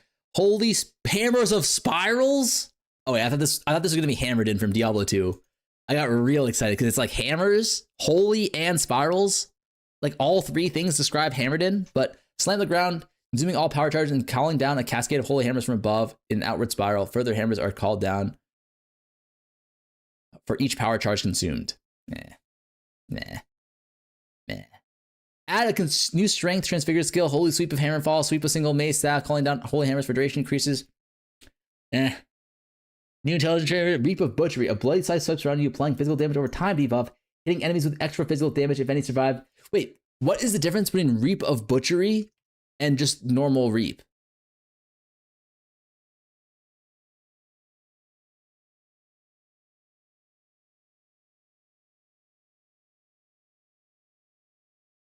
Isn't that the exact same wording as before? Put on some music, turn it down a little bit.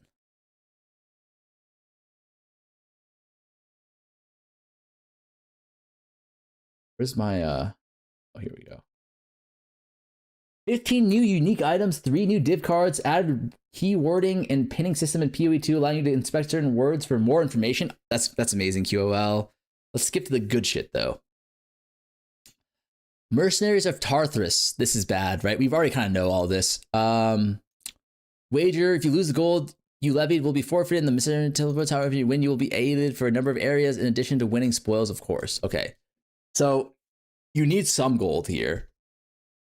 And also, it doesn't say how long they'll aid you for, right? My POE2 season is over. Tried to double corrupt my 1k div, 4 socket sinister quarterstaff. Now I don't have a weapon and I have 1 div. Yes, I'm dumb as fuck. I don't think mercenaries will be that good. Like, you won't be able to use them anymore. Mercs are back, yeah, but they're not really. They don't give you player quant and you won't be able to use them unless you have the like ascendancy, really. They said a couple areas. Yeah, it won't be good. Like it's not like it's pretty much just to farm. Abyss revamp. Function changed the mechanic to improve gameplay significantly. Abyssal pits, the cracks leading to them are now always open before you approach. That's normal. Slaying enemies. This is just normal. This is like the old. This is how they changed it to like be more like PoE2. Alongside the revamp, a new Abyss endgame pinnacle boss. Don't really care. New exclusive. Okay. Exclusive source of Abyssal Jewels, Stygian Legions, and Abyssal Jewels can be obtained only within Abyss biomes in Delve. Oh. Wait, so Delve is the only place to get jewels now. Is that true?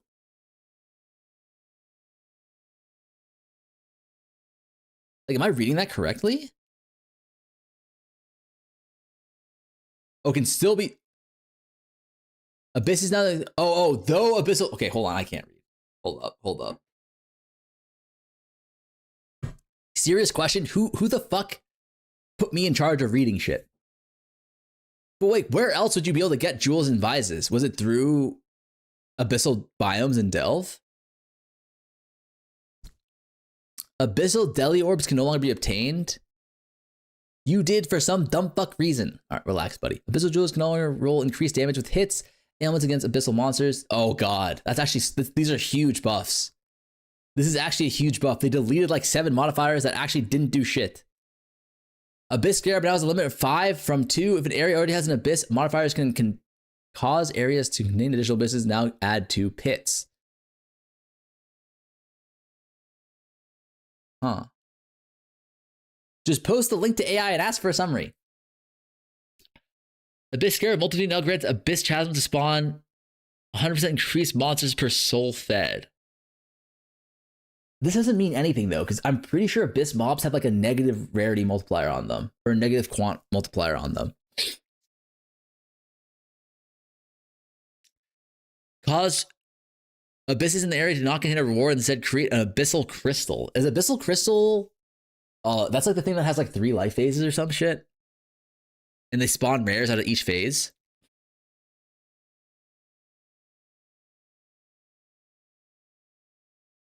Abyssal Consort causes 1 Abyss Pit in the area to spawn an additional consort. What the fuck is a consort?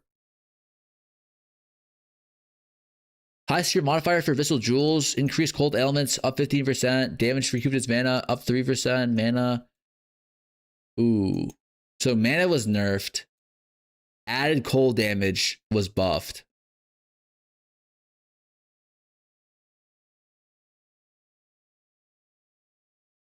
Oh, added damage were giga buffed on Abyss Jewels. Wait, did they need to buff this? Like, wasn't this shit already, like, broken on Abyss Jewels?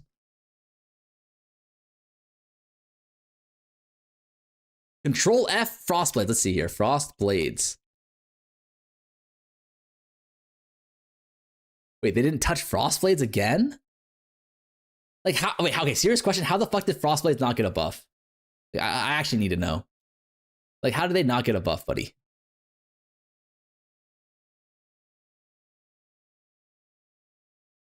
Legion Revamp. Added 4 crystals. Enshrouded items can be transferred into another unique item of the same class with a vestigial implicit modifier. Okay, killing monsters of the vein will charge the enshrouded item.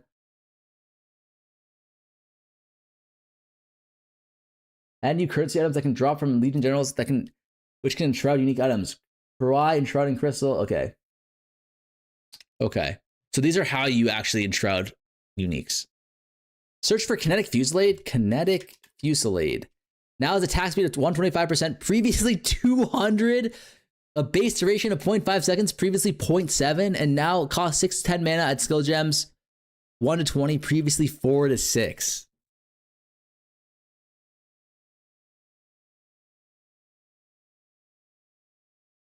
Actually, not too bad. I mean, that sounds like pretty bad. It's like 60% the amount of attack speed. That on its own is rough, but like everything else is worse, no? Gemsocket changes, we're already aware of these. Talisman revamp, we're already really aware of these. Cannot be anointed. Ooh. Ooh. Aren't these dead on arrival? Maybe they're good early league? Like, isn't that really bad? Because they're 4 mod items, right? Wait, are talismans inherently 4 mod items?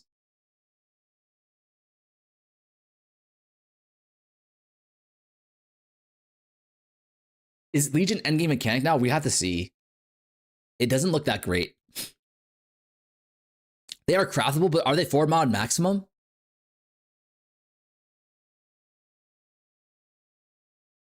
Unique talisman no longer in the core drop pool. Instead, they chance to drop them. Okay. Yeah, these aren't that important. This is for POE1. Yes, this is POE1. Like, I'm pretty sure, like, all the talismans they showcased in the reveal are only 4 mods. I'm not sure if that's the case. Like, they're always 4 mods. But it looked like it was like you have a 4 mod item with a implicit or an enchantment, and then, like, is that worth going for?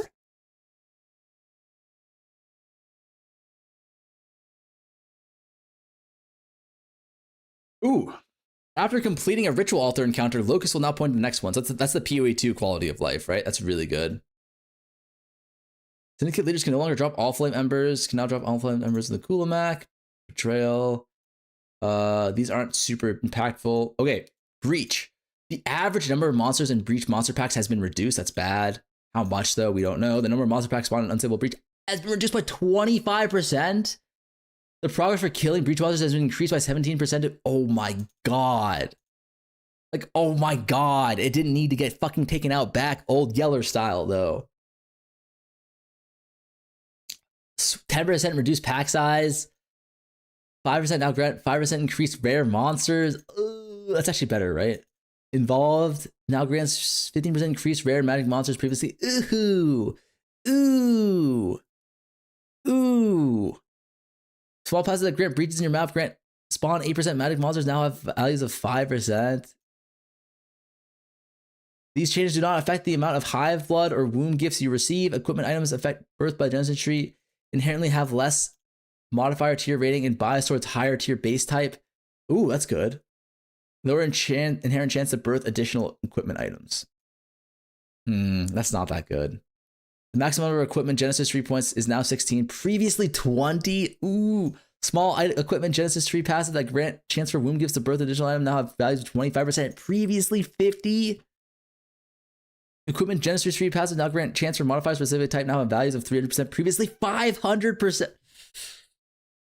Holy shit, they nerfed everything. Like, I thought they were gonna nerf just the packs, so you like farm the breach less for the mobs and more for the blood, but they nerfed everything. Heralds aren't touched, Lost Unity isn't touched, Elementals aren't touched so far, looking good. That's what I'm saying, DMT. That is exactly what I'm saying. Low-key, Elementalist angle, that's what I'm thinking too. Breach Shoe was broken though, deserved. Was it that good? Why is this guy typing in 787 Prada Mog?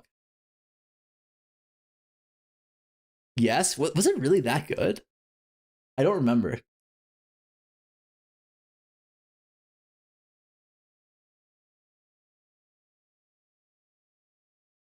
Because like you weren't getting fractured bases anymore, right? Wasn't that one of the big changes it made? Was you were not getting fractured bases? Wonderwise Monka. Oh my god, is that Wonderwise?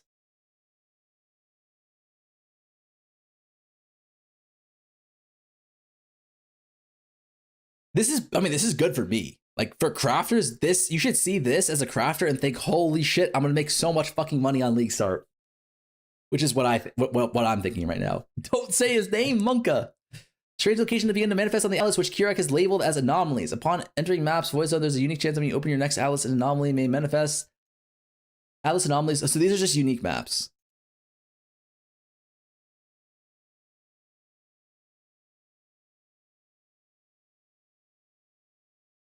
Red tier maps, rare monsters, physical thorns reflecting. Wait.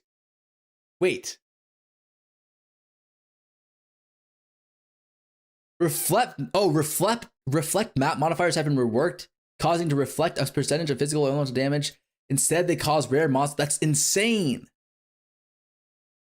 That's such a buff, no? Because reflect was such a pain in the ass to deal with. But 800 physical and 1500 elemental, that's like nothing. Can most builds just like not even have to worry about that? It's like 1500 reduced by 75% is what? 375 damage? But like you won't get one shot, but like that's bad though, right? If you don't have leech, that's still bad. But it's a lot better than reflect, because reflect was a hard brick. Now it's like, but you just have to hit a pack of mobs. This is only on rares too. So if you hit like 3 rares, then like, or like 5 rares, you can kill yourself in game. Or if you have an ability that can hit multiple times maybe, but this could potentially be counteracted by leech. Yeah, reflected damage is also mitigatable through block, evasion, armor, resistance. That's really good. What other games are you playing? Just asking. POE2, POE1, TLI. Those are the only 3 games I play right now. No longer massive and added back to the Atlas Arachnid Nest. I don't know any of these maps. I'm gonna skip that. Untainted Paradise, blah blah blah. Pit of Camera. Okay, these aren't really that important. Ooh, reflecting mist objects now have a much higher chance to drop reflecting mist currency. This is so needed. I don't think I've ever dropped a reflecting mist in my entire life.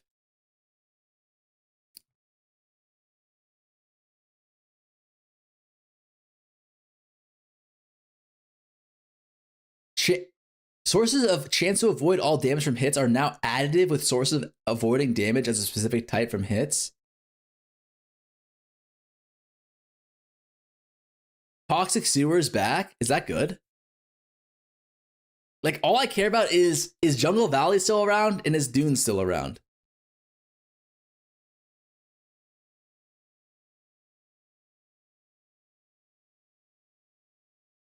Minion shit, no one cares except for Soulless.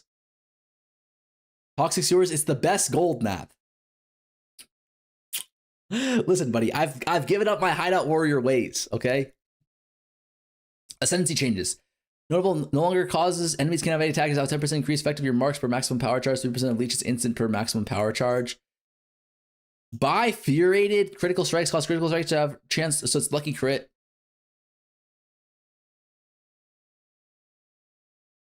If both rolls successful, the amount of extra damage dealt by critical strikes will be doubled. Dude, isn't Bifuriated? This is actually nuts. But this will only still be good on miners, right?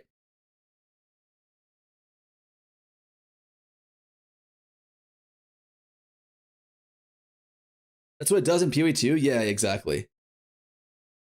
On what? Ritual Awakening, passive now is 3% more damage per summon totem, previously 5. Okay, Hierophant got nerfed. Oh, so totems got nerfed by like a little bit. Inquisitor added a new Instruments of Justice. Notable passive requires base spell crit chance equal to that of main hand weapon damage. Officer over here. No. Totem, wait, how important is this node for totems? Like, how many totems do you actually have out? If you had 5 totems out, it goes from 25% to 3, so it's like 10% less. That's actually a lot. That's actually a lot. Added a new notable unhallowed right, which requires vile bastion of criminal power. Unhallowed right causes you to gain spirit infusion every second while channeling a spell. Each second of infusion gets 30%, 10% more damage, and 20% more cost. Maximum 5 stacks. You can get 50% more channeling spell damage. Is that broken? Or who the fuck is playing channeling spells? Serious question. Strength Sacker Hero has 25 totems. That's a lot then. Reliquarian, we've already seen these. Oh, we haven't seen all of them. I'm not going to read them all because I don't think I'm the guy you want to be reading these. Passive skill tree. Add a new arcane blah, blah, blah, which is already in location. Okay, so these are just like small passives, right? Not super big deal. I'm trying to see here. These skill gem changes. These are going to be massive. So I guess this is kind of where you figure out where, like, what your starter is going to be, right? Wait, did any of the Herald get nerfed? None of the Heralds got nerfed either. Holy shit. Check brands. Brand. Armageddon brand of volatility now is 250% effectiveness of add damage at skill level. Previously 370? Oh, but way more flat fire damage. I don't know how good that is.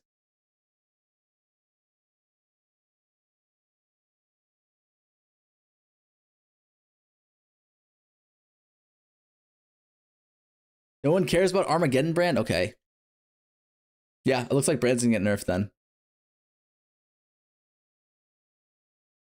Peabod not touched, Herald's not touched, Elementalist not touched. Okay, so we're that means we're touching Elementalist then, huh?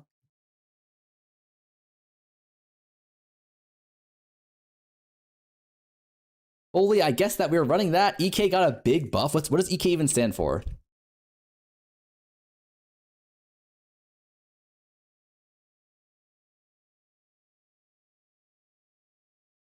Ethereal Knives. Fires 10 to 15 projectiles, previously 10 to 13, and has a critical strike chance of 10%. Previously 6? No, effectiveness as well increased? Oh my god, it got buffed in every possible way.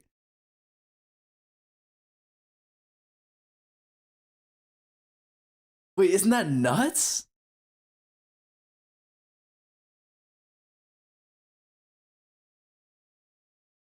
Is that enough though? 200%, 50% effectiveness, and 10% base crit? What builds play EK though? The only build I know that plays EK is Charlatan, right? Is the quality bad? I don't think so. It used to fire 2 more. I mean, that is pretty bad, right? This is 20% less damage. I don't know how good projectile speed is though. Herald, you would run it? Wait, why would you want EK with Herald though? Isn't that like kind of counterintuitive? Like, isn't this really good AoE damage and not so good single target? They added the 2 projectiles. Oh, that's true. That's true. That's true. You're right. So this is just free. This is just free extra 20% more proj speed.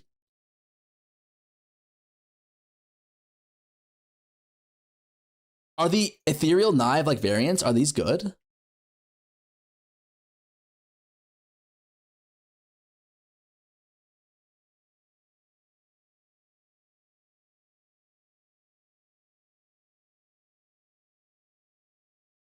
You use returning projectile and shotgun?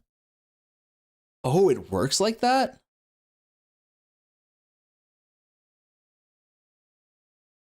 You can shotgun with EK? It's not a league starter. Needs investment. Ah, I see. EK of Massacre is a good one. What is EK of Massacre?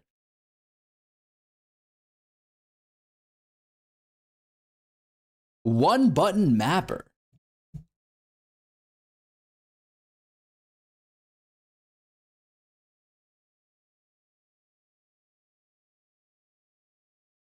Wait, don't all EK have like the Nova projectile built in?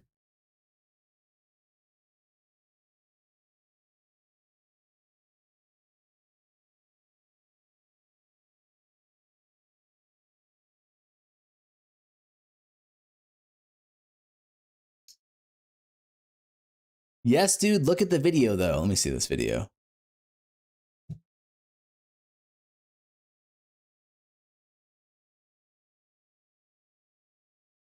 This guy's damage kind of shit. Like, look how many EKs he needed to kill one rare mob. And he's got Charlatan. Like 1, 2, 3, 4, 5, 6, 7, 8.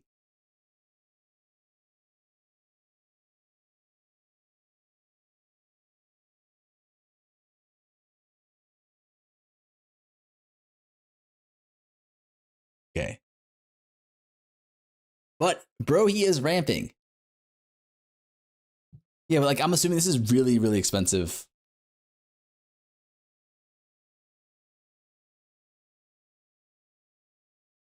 He needs the shrine buffs? I know, but still, like, isn't this like giga expensive probably?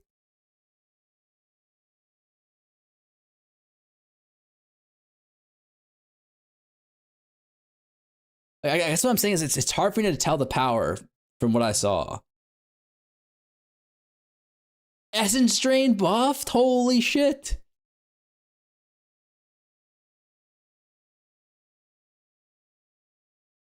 He needs the shrine buffs.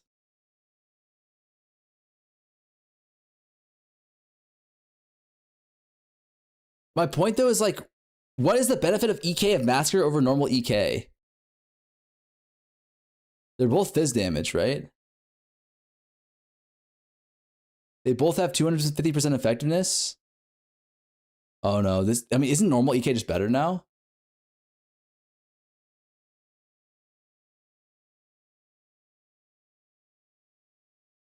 Bro, your music is so trash. Wait, do I need to change the music playlist when I go from POE2 to POE1? Like, are POE1 players, are they not dad rock enjoyers anymore? He is right, it's trash.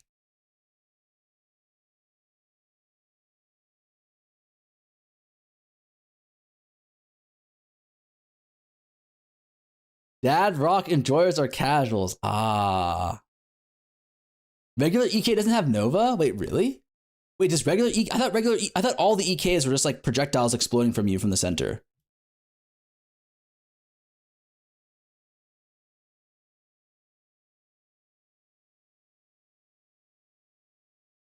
It's directional? What does normal EK look like?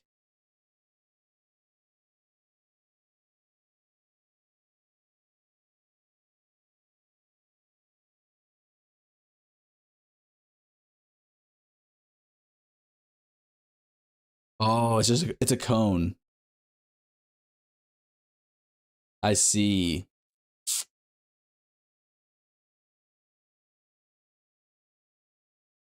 So essentially Massacre is better AoE, and then normal Ethereal Knives is just like better single target, right?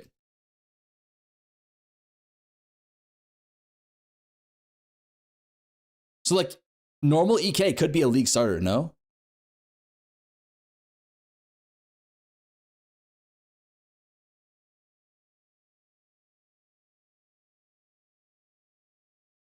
I mean, this looks like my buddy only plays EK. Oh shit. Because this is like a pretty significant buff, right? This is an extra 30%, which is a 10% buff to the effectiveness of added damage. And then what? Like another 20% buff to added damage. An additional 20% more projectile speed. That's like a lot. Like all the other, it's like 30% more damage, no?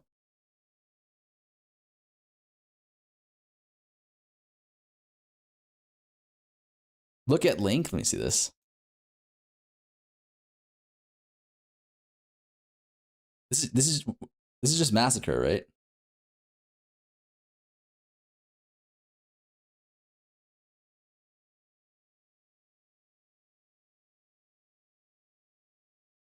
You find out the difference between Reap and New Reap? I've got no clue.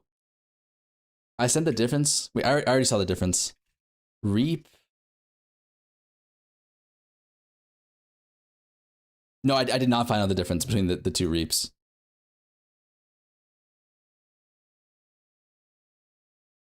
This is looking quite poggies, though, I must say.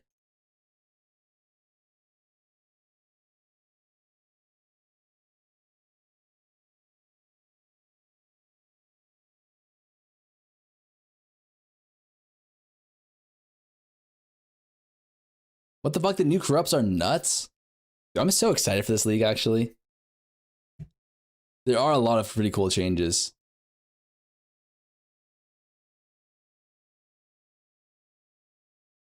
Oh, this league is looking so good, man. I think it's perfect. We'll do a few days of TLI, and then we're gonna go straight into this shit.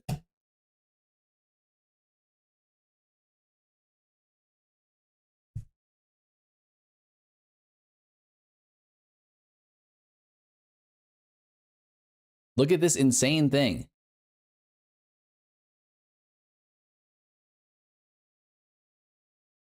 Glacial Cascade. Minor. Wait, I was told that minor sucks. Like, you never want to go minor for maps. It feels like really clunky.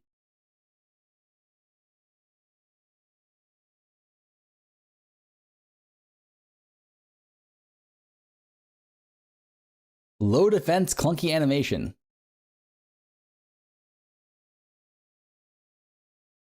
It's illegal to go to minors. Or, like, can you guys relax, man? Huh? Can you guys fucking relax? Like, we're going Elementalist. Like, I think we can all agree on that. Elementalist plus some sort of Herald stacking. Like, Herald stacking maybe like day 2 or 3, but then like something strong early into like Herald stacking. No? This is what maps looks like on the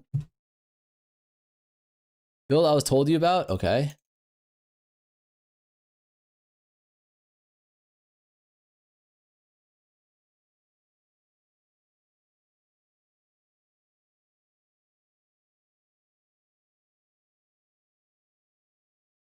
What the fuck is that damage? Wait, this image looks like shit, actually. Does it not take him like 3 years to kill one rare?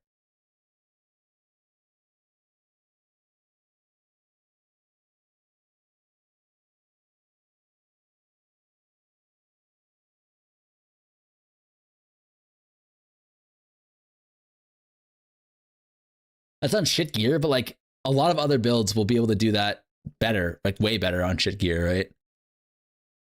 It's literally the first map you Pepega fuck, but like, I'm not even gonna lie, first map of Frostblades, I was doing more damage to rares.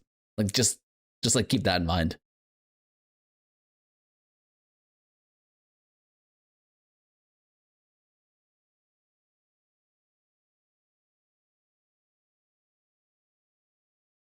Okay, I'm out. Hey, relax. I'm just trying to communicate what I see. Like, he's one-shotting the rares now, though. Oh. How do the rest of Frostblades go? Don't worry about that. Like, is the single target a problem here? Not really. He kind of one-shot that boss.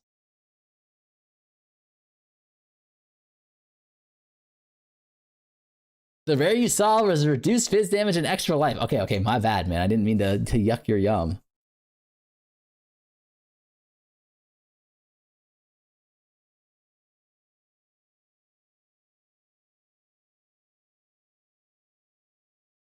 Elementalist.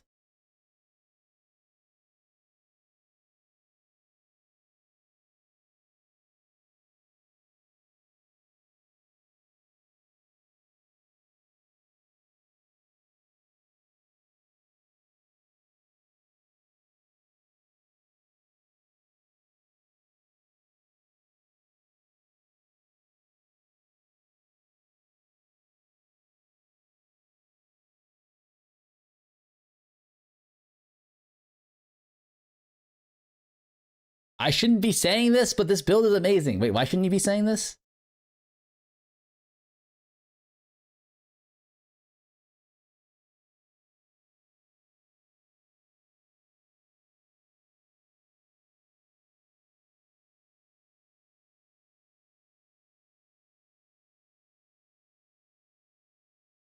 Okay, is it fair to say that I don't really like the? Is it fair to say that I don't really like the fizz reap thing?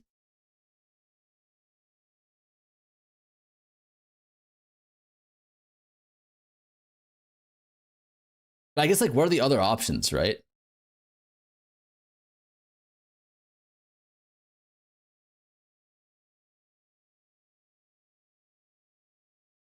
It's a bit clunky. Yeah, it looks a little bit clunky. Like it doesn't feel super comfy.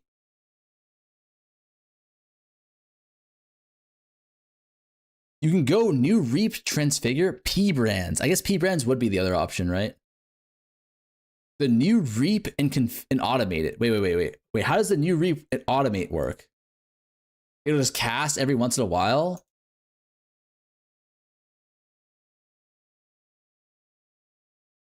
What's this?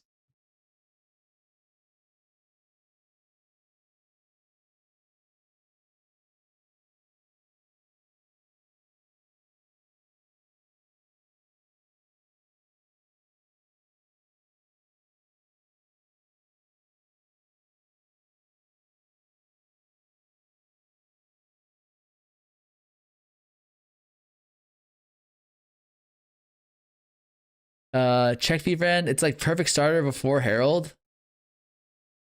With Wand, it will trigger every. Oh, you're talking about with Poet's Pen? They made div stack to 10k. Holy shit. What's worse for your eyes, POE1 or POE2? POE2 by far, I think.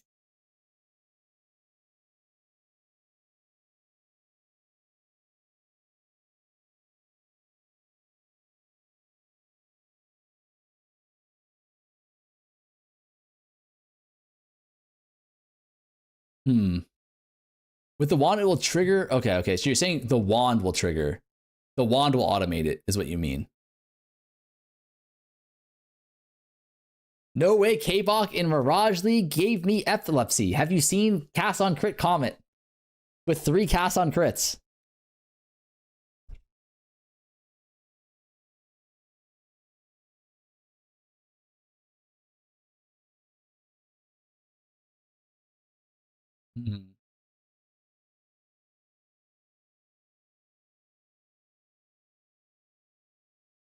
Farmer Fub said you quit. Stop listening to Fub Gun telling people that I quit, you stupid fucks.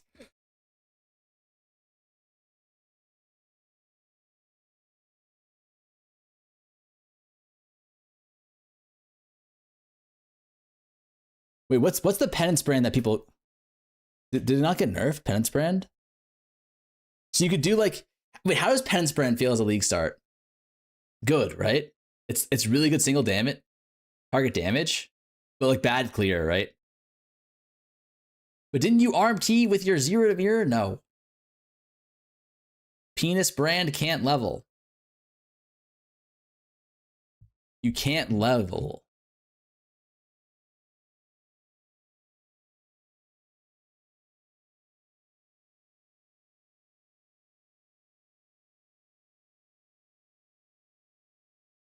Low-key, the most important change. Fix the bug in Ruthless where players get more gold than expected while playing in party. Okay.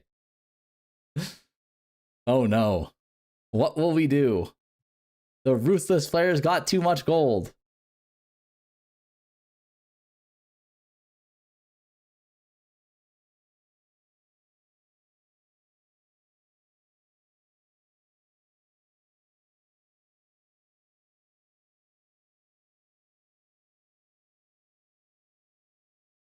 Max roll, penance brand, ignite elementalist.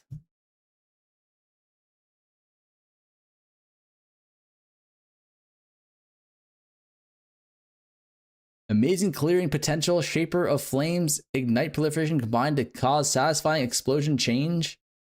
Penance brand, despite this build being this build's main skill, is cast infrequently in the game. It also mostly blow up bosses and tanky rares, which it does very well.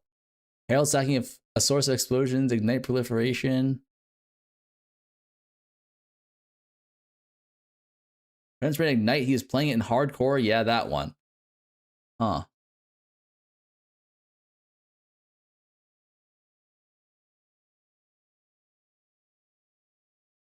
You ever played RF? Yeah, I have.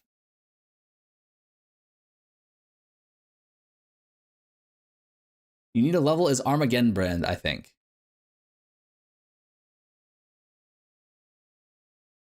Anyone else missed the days where you had to rerun acts 1 through 4 3 times on each difficulty? Is that actually how you had to do it? Rolling magma got nerfed, so leveling it will be even more aids? Okay. Hmm.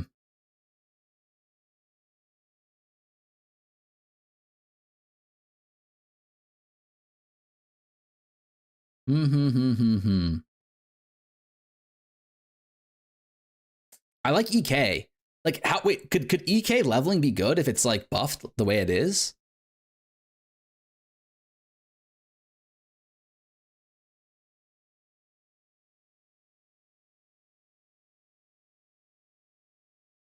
No, Lamau? Is it really bad? Fuck no. Did you follow Pox when you did RF? Yes, I followed Pox. Wait, is EK that bad early? Like, is this like a giga investment only?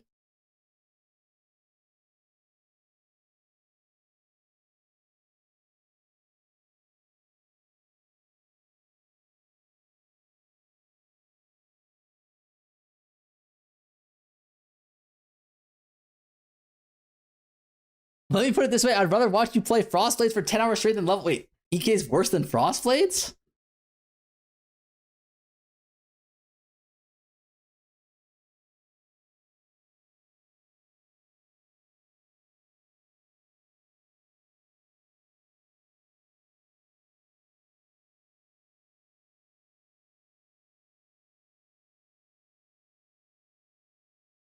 Whoa, whoa, whoa. I wouldn't go that far. Hold on. He said it. He fucking said it.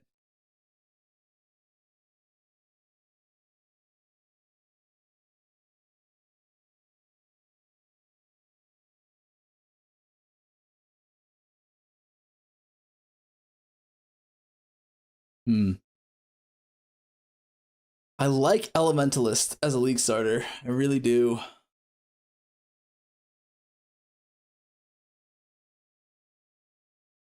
I'm gonna say it. Do we ever go Frostblades, Herald stacking Elementalist? Holy shit.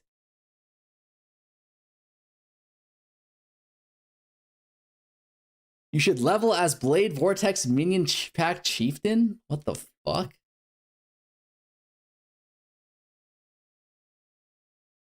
What the fuck? What? Bro is just typing in words now. 2 stone damage?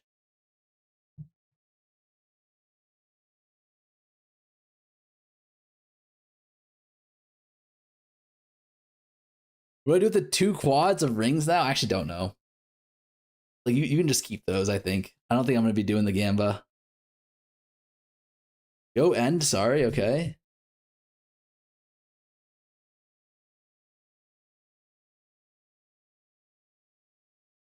Is he hitting him with the Tickle Monster tech right now, or... Oh, there we go, the bar's moving. I can't tell if that's good or not.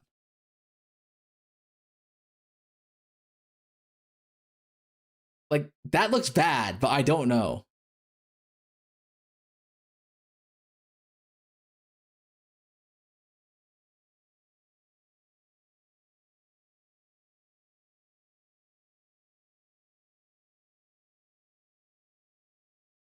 Like, because this is literally like campaign gear, right?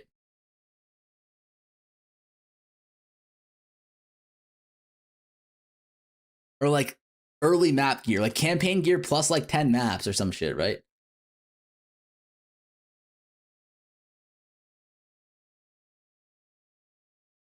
This is great damage, man. This is bad at X the Farmer X. This is for sure gonna be Frostblades, isn't it? Spark League starter Exarch Eater run.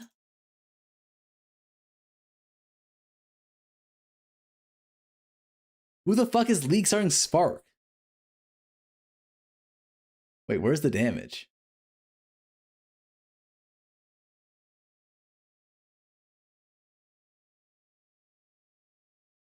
Oh my god. Oh my god, that's bad.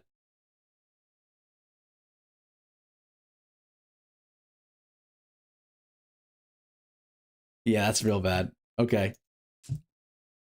But I mean, like, over here, he's still fighting the boss.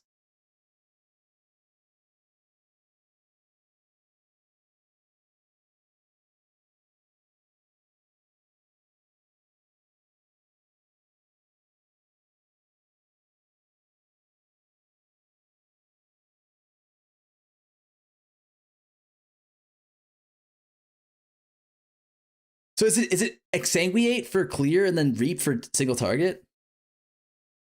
Does a dot build single target always be like this?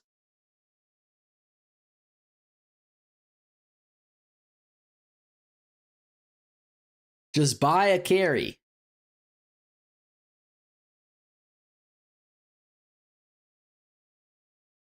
You mind, this is what you're working towards. Let me see, what are we working towards here?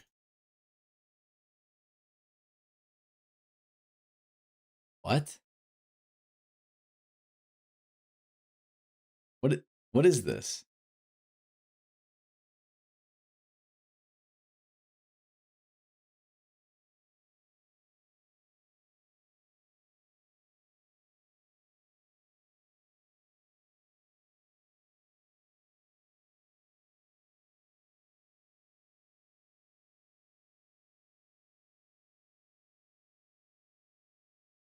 What am I looking at here? Like, what am I actually looking at?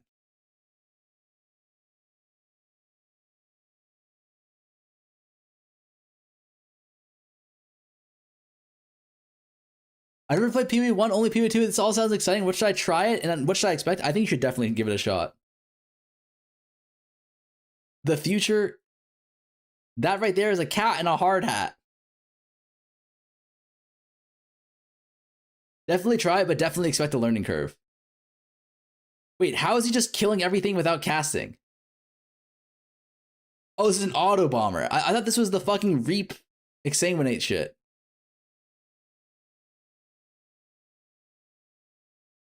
Thanks, Rue, for the great build. It's been such a breeze following your build. I can now crush Act 6 bosses, and my 4-link rolling magma is doing serious damage to my mental health.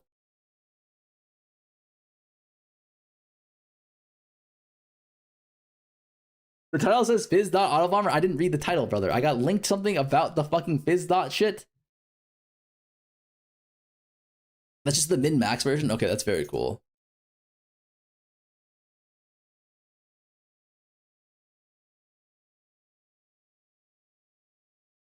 Huh. Very, very nice.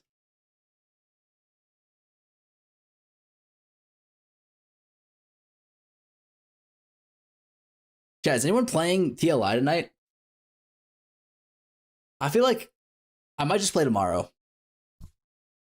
Like, I'm so tired right now. No hashtag ad.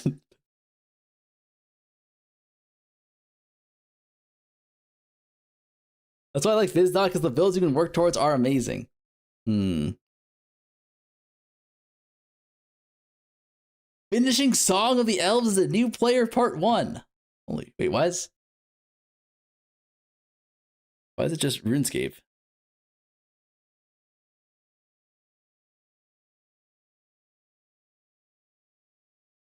POE2 crazy retention rate. POE1 release TLI dropped on the table for a lot of people. We will see.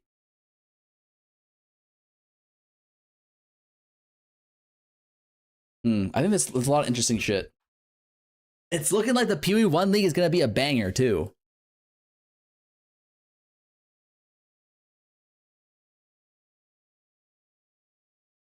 Meanwhile, we're still fighting. Is he talking at all?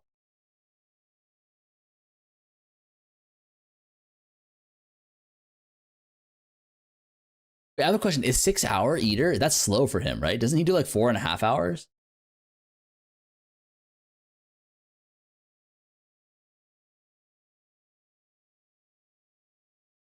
Like, isn't this really slow for him?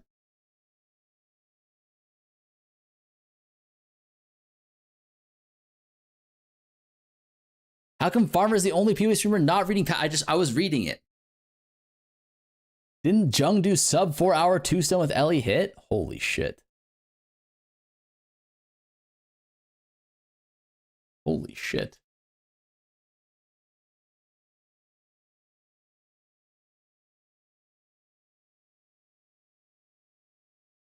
Same build, but with miners?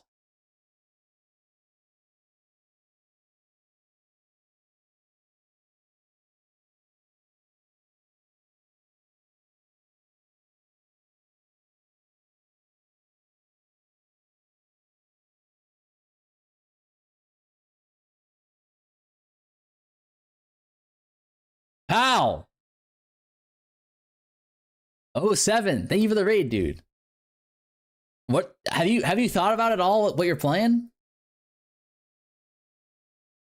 Huh? Miners? Scatter, hide the miners. Going from Palsterone out analysis to this is gonna be rough. Okay, relax, buddy. EU Sag. Oh yeah, you probably look late as fuck over there, right? Is it like, God, it must be like 2 a.m. over there for you.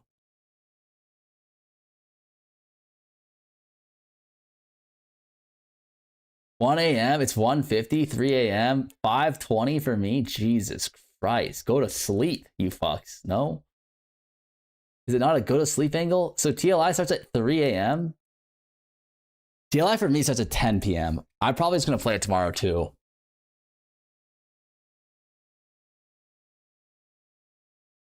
But I want to do some like code giveaways and shit. But anyways, thank you for the raid, pal, and good night. Does he know at all what he's playing? Does he have any ideas or?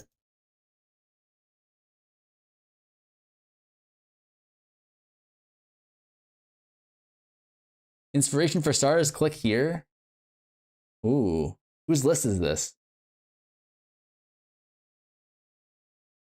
How on earth do you start a league at 10 p.m. on a Thursday? Are we Blizzard? I think it's an Asian game mostly. So like the league start is mostly prepped for like for Asia, I believe.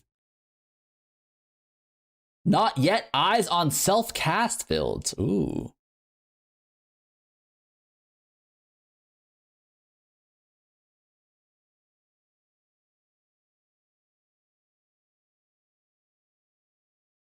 Sushi wide, that's Sushi's list. Ah. Belton's tier list.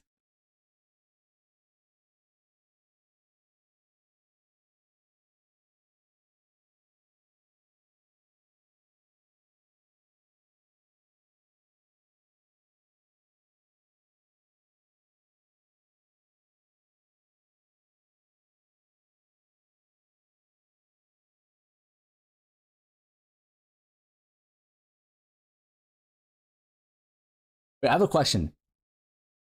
Does he go over this? Like, why minor though? Like, why does he go minor over like just normal cast? Did he explain that already and I missed it? Because he knows what you. Okay, relax. I'm playing at 10 p.m. and chugging a Red Bull login little cup. Self-casting sucks cock. Really? Go back to the start.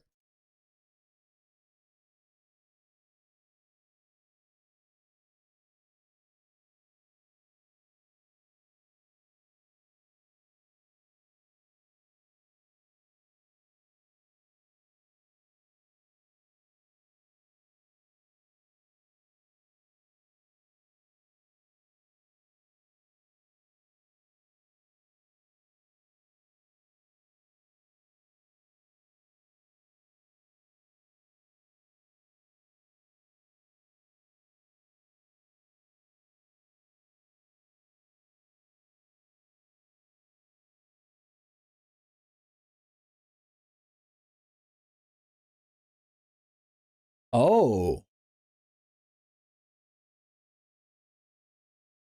I have a question then.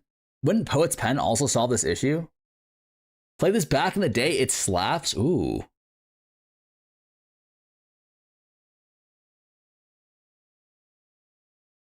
But then you don't have like any sort of like linkage, right?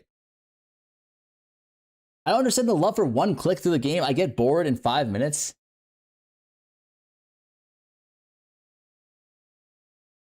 It's a fun for a starter, but it can be slow. This build is squishy. Yeah.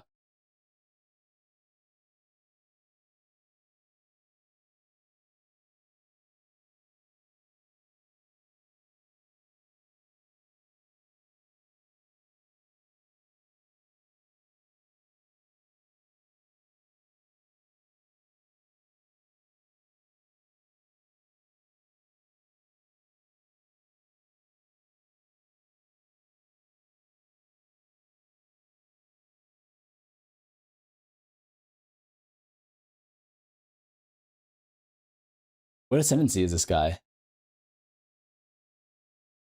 didn't even realize. I thought he was. I thought he was trickster. Okay, I thought he was elementalist still. Okay. Is this another YouTube video? Shaper crafting helmet. Huh?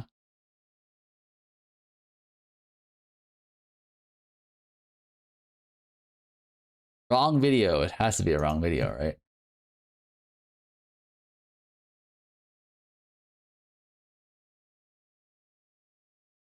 What is blood cooking? What's W caught mines?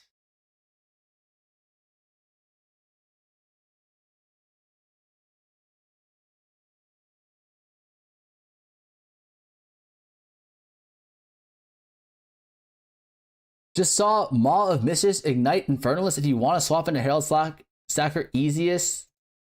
Wait, Maw of Mischief. Maw of Mischief ignite Elementalist. Maw of Mischief Elementalist.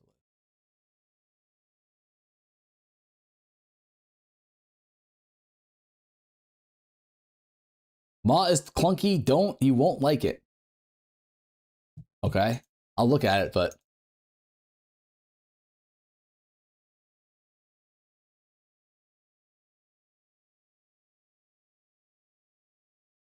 wait, but I was told that I should avoid miners.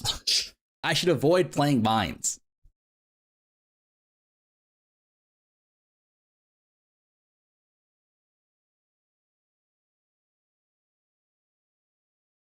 Why were you told that? I was told it would feel really clunky.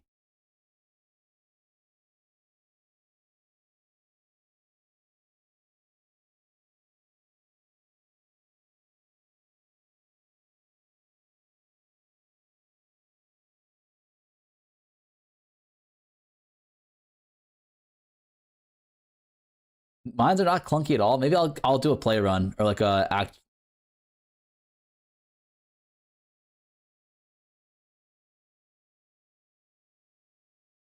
Conviction of Tarthus is going to be a tough league start. You're going to be on a dog shit skill until you get to Wocott. Exane Trickster was one of the zoomiest starters I've ever played. You can summon the ball, lightning warp, and POE2, then mines are fine. That doesn't feel bad for me at all, though. And it's also like different thing. You know, like POE2, there's like a different expectation.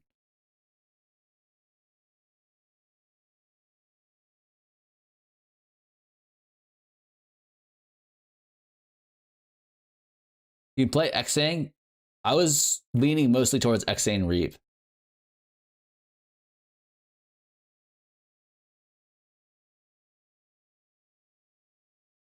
Miners and streamers?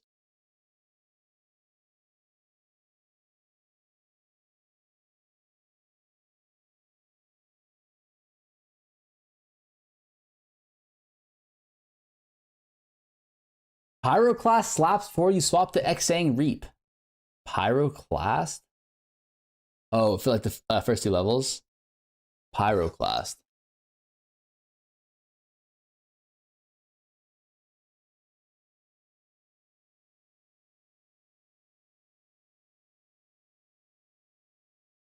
It has to be mines too.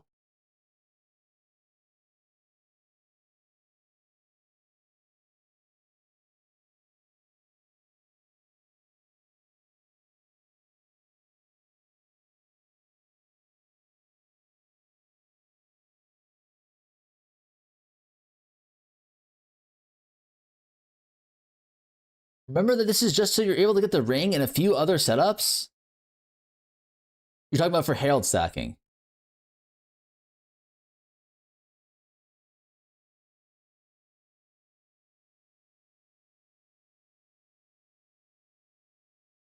That's true. Wait, big question. What do you want to farm? We don't know yet. Like, it's hard to say what you want to farm, no? Like, we don't really know the numbers for a lot of things. Like, Breach got gutted. Legion could be good, but probably sucks. Abyss could be good, but probably sucks.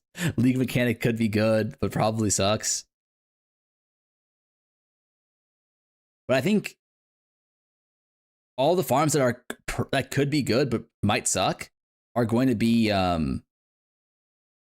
like pretty like AoE heavy builds, no? Like the League Mechanic is going to be like a clear and circle build, or a clear and circle mechanic, and then Legion's also a Giga clear mechanic, and then Abyss is also going to be a Giga clear mechanic. How dare you say everything sucks? I mean, I don't know. Like, I'm not confident in any of those being good, but one of them will probably be good, right?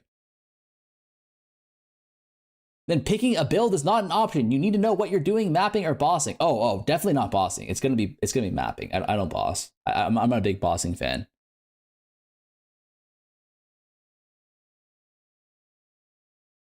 Yeah, I don't want to do maps, or I don't want to do bossing. That's why I'm like leaning, like I think that's what people were saying that miners were bad, was because for mapping it's not great. All right, gotta go sleepy time. All right, see you later, Muddy. Okay, if you're mapping, go elemental stuff. That's what we're trying to figure out. Is like we're definitely going elementalist, but we don't know what the something is, right?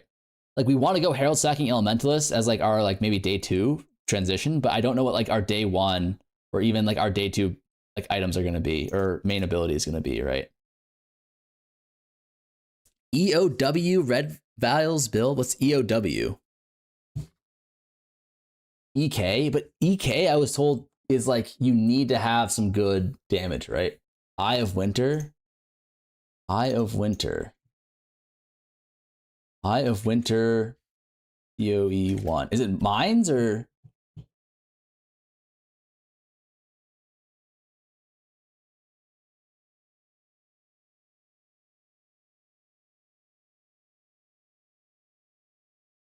Check red vials.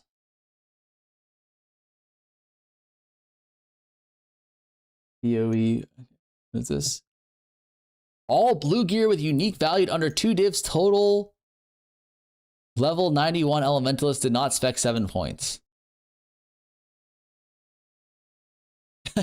Bait so good, I might just fall for it.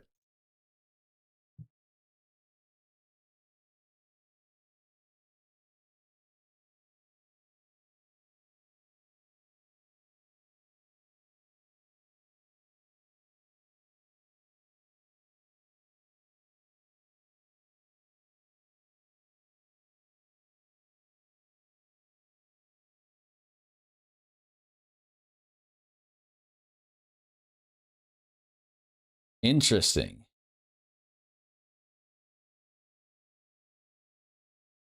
I have a question. Why mines over something like totems?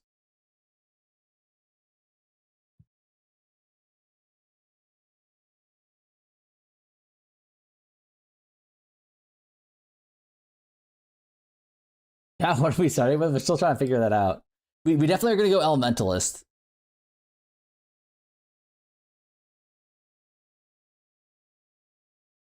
What are we starting with? 100 deaths. Charged mines plus minefield. Charged mines.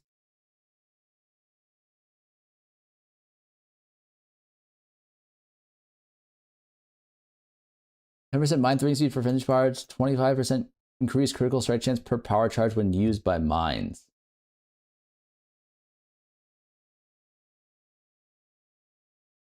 Wait, that's insane. So this is power charge and frenzy charge generation?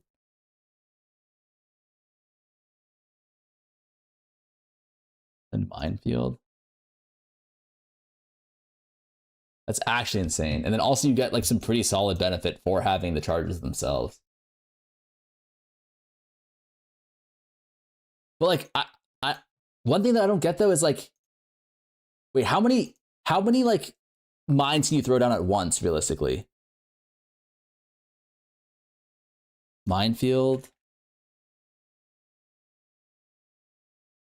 5 with minefield. My problem with minefield support is like the strong, as long as you're not heavily invested in throwing speed, it's not really worth it. Okay. Is this like a fucking Reddit take? 3 years ago.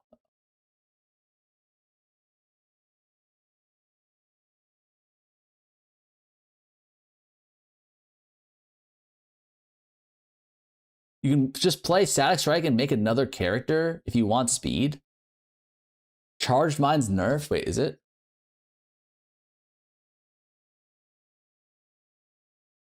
%8 increased throwing speed. Oh, so 2% nerf. Oh, so it's like, damn, it's like 20% nerf across the board. That's not that big of a deal.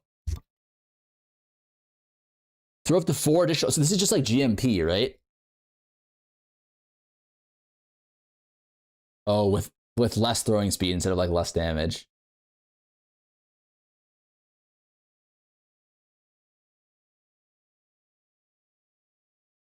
Ooh.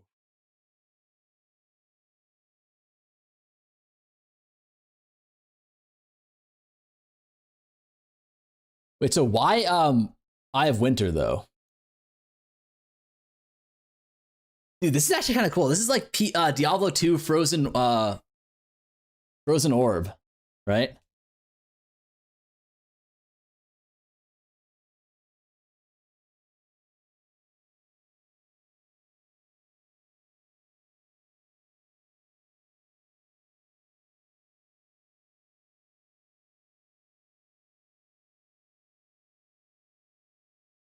Another build idea farmer. What is this?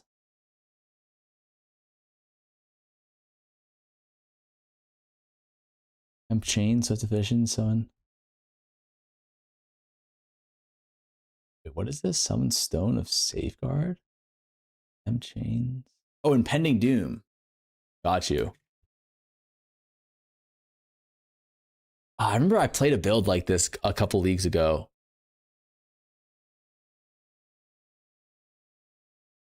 With automation detonate, you'll blow up mines faster than you can throw them, most likely.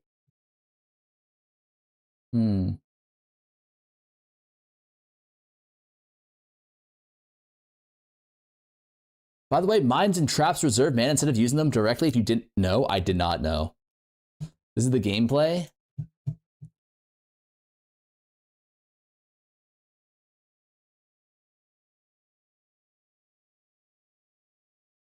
Wait, what?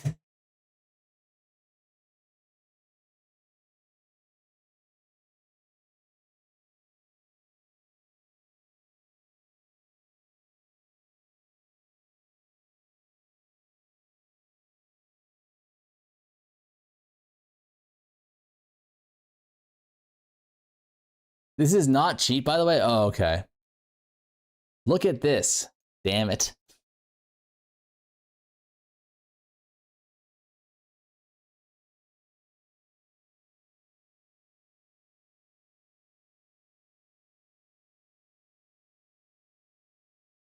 Dude, the SEA accent, I don't know why it triggers me.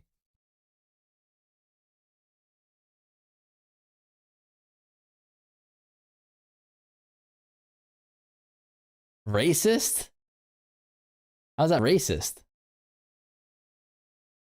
I didn't say trigger in a bad way. It just it like triggers something in me. I don't know what it is. It's like sad. It's like if you guys have ever had like stinky tofu, that's kind of what it sounds like for me. It sounds like bad and good at the same time, you know? Like I enjoy it. Bro, a racist.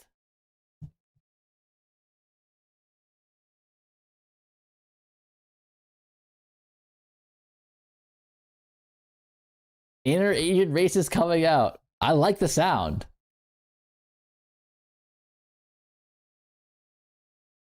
Every wand build that comes out increases the price of voice change by 10C. Yeah, this got giga nerfed, right?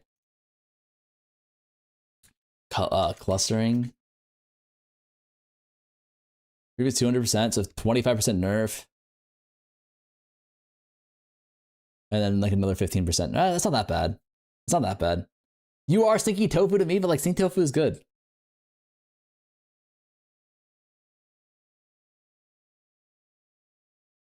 Anyways, guys, I love your build ideas. Please send them to me. !Discord. What do you think? My favorite build. Oh, the POB's not working, Johan. Send me all of your like league start, like specifically league start build ideas. I would love to see more of them. Like I'm really curious. Or also send me YouTubers who like are lesser known, who are like really good league start builders or whatever. Like I know Fearless Dumbo, like I know him from POE2.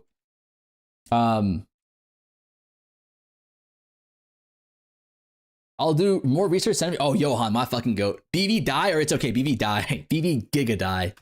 But yeah, that's it for me. I'm gonna probably just get some sleep tonight and then do some TLI for this weekend and then come back in POE1 on Monday and really just like get in the weeds and let's try and cook something up, you know?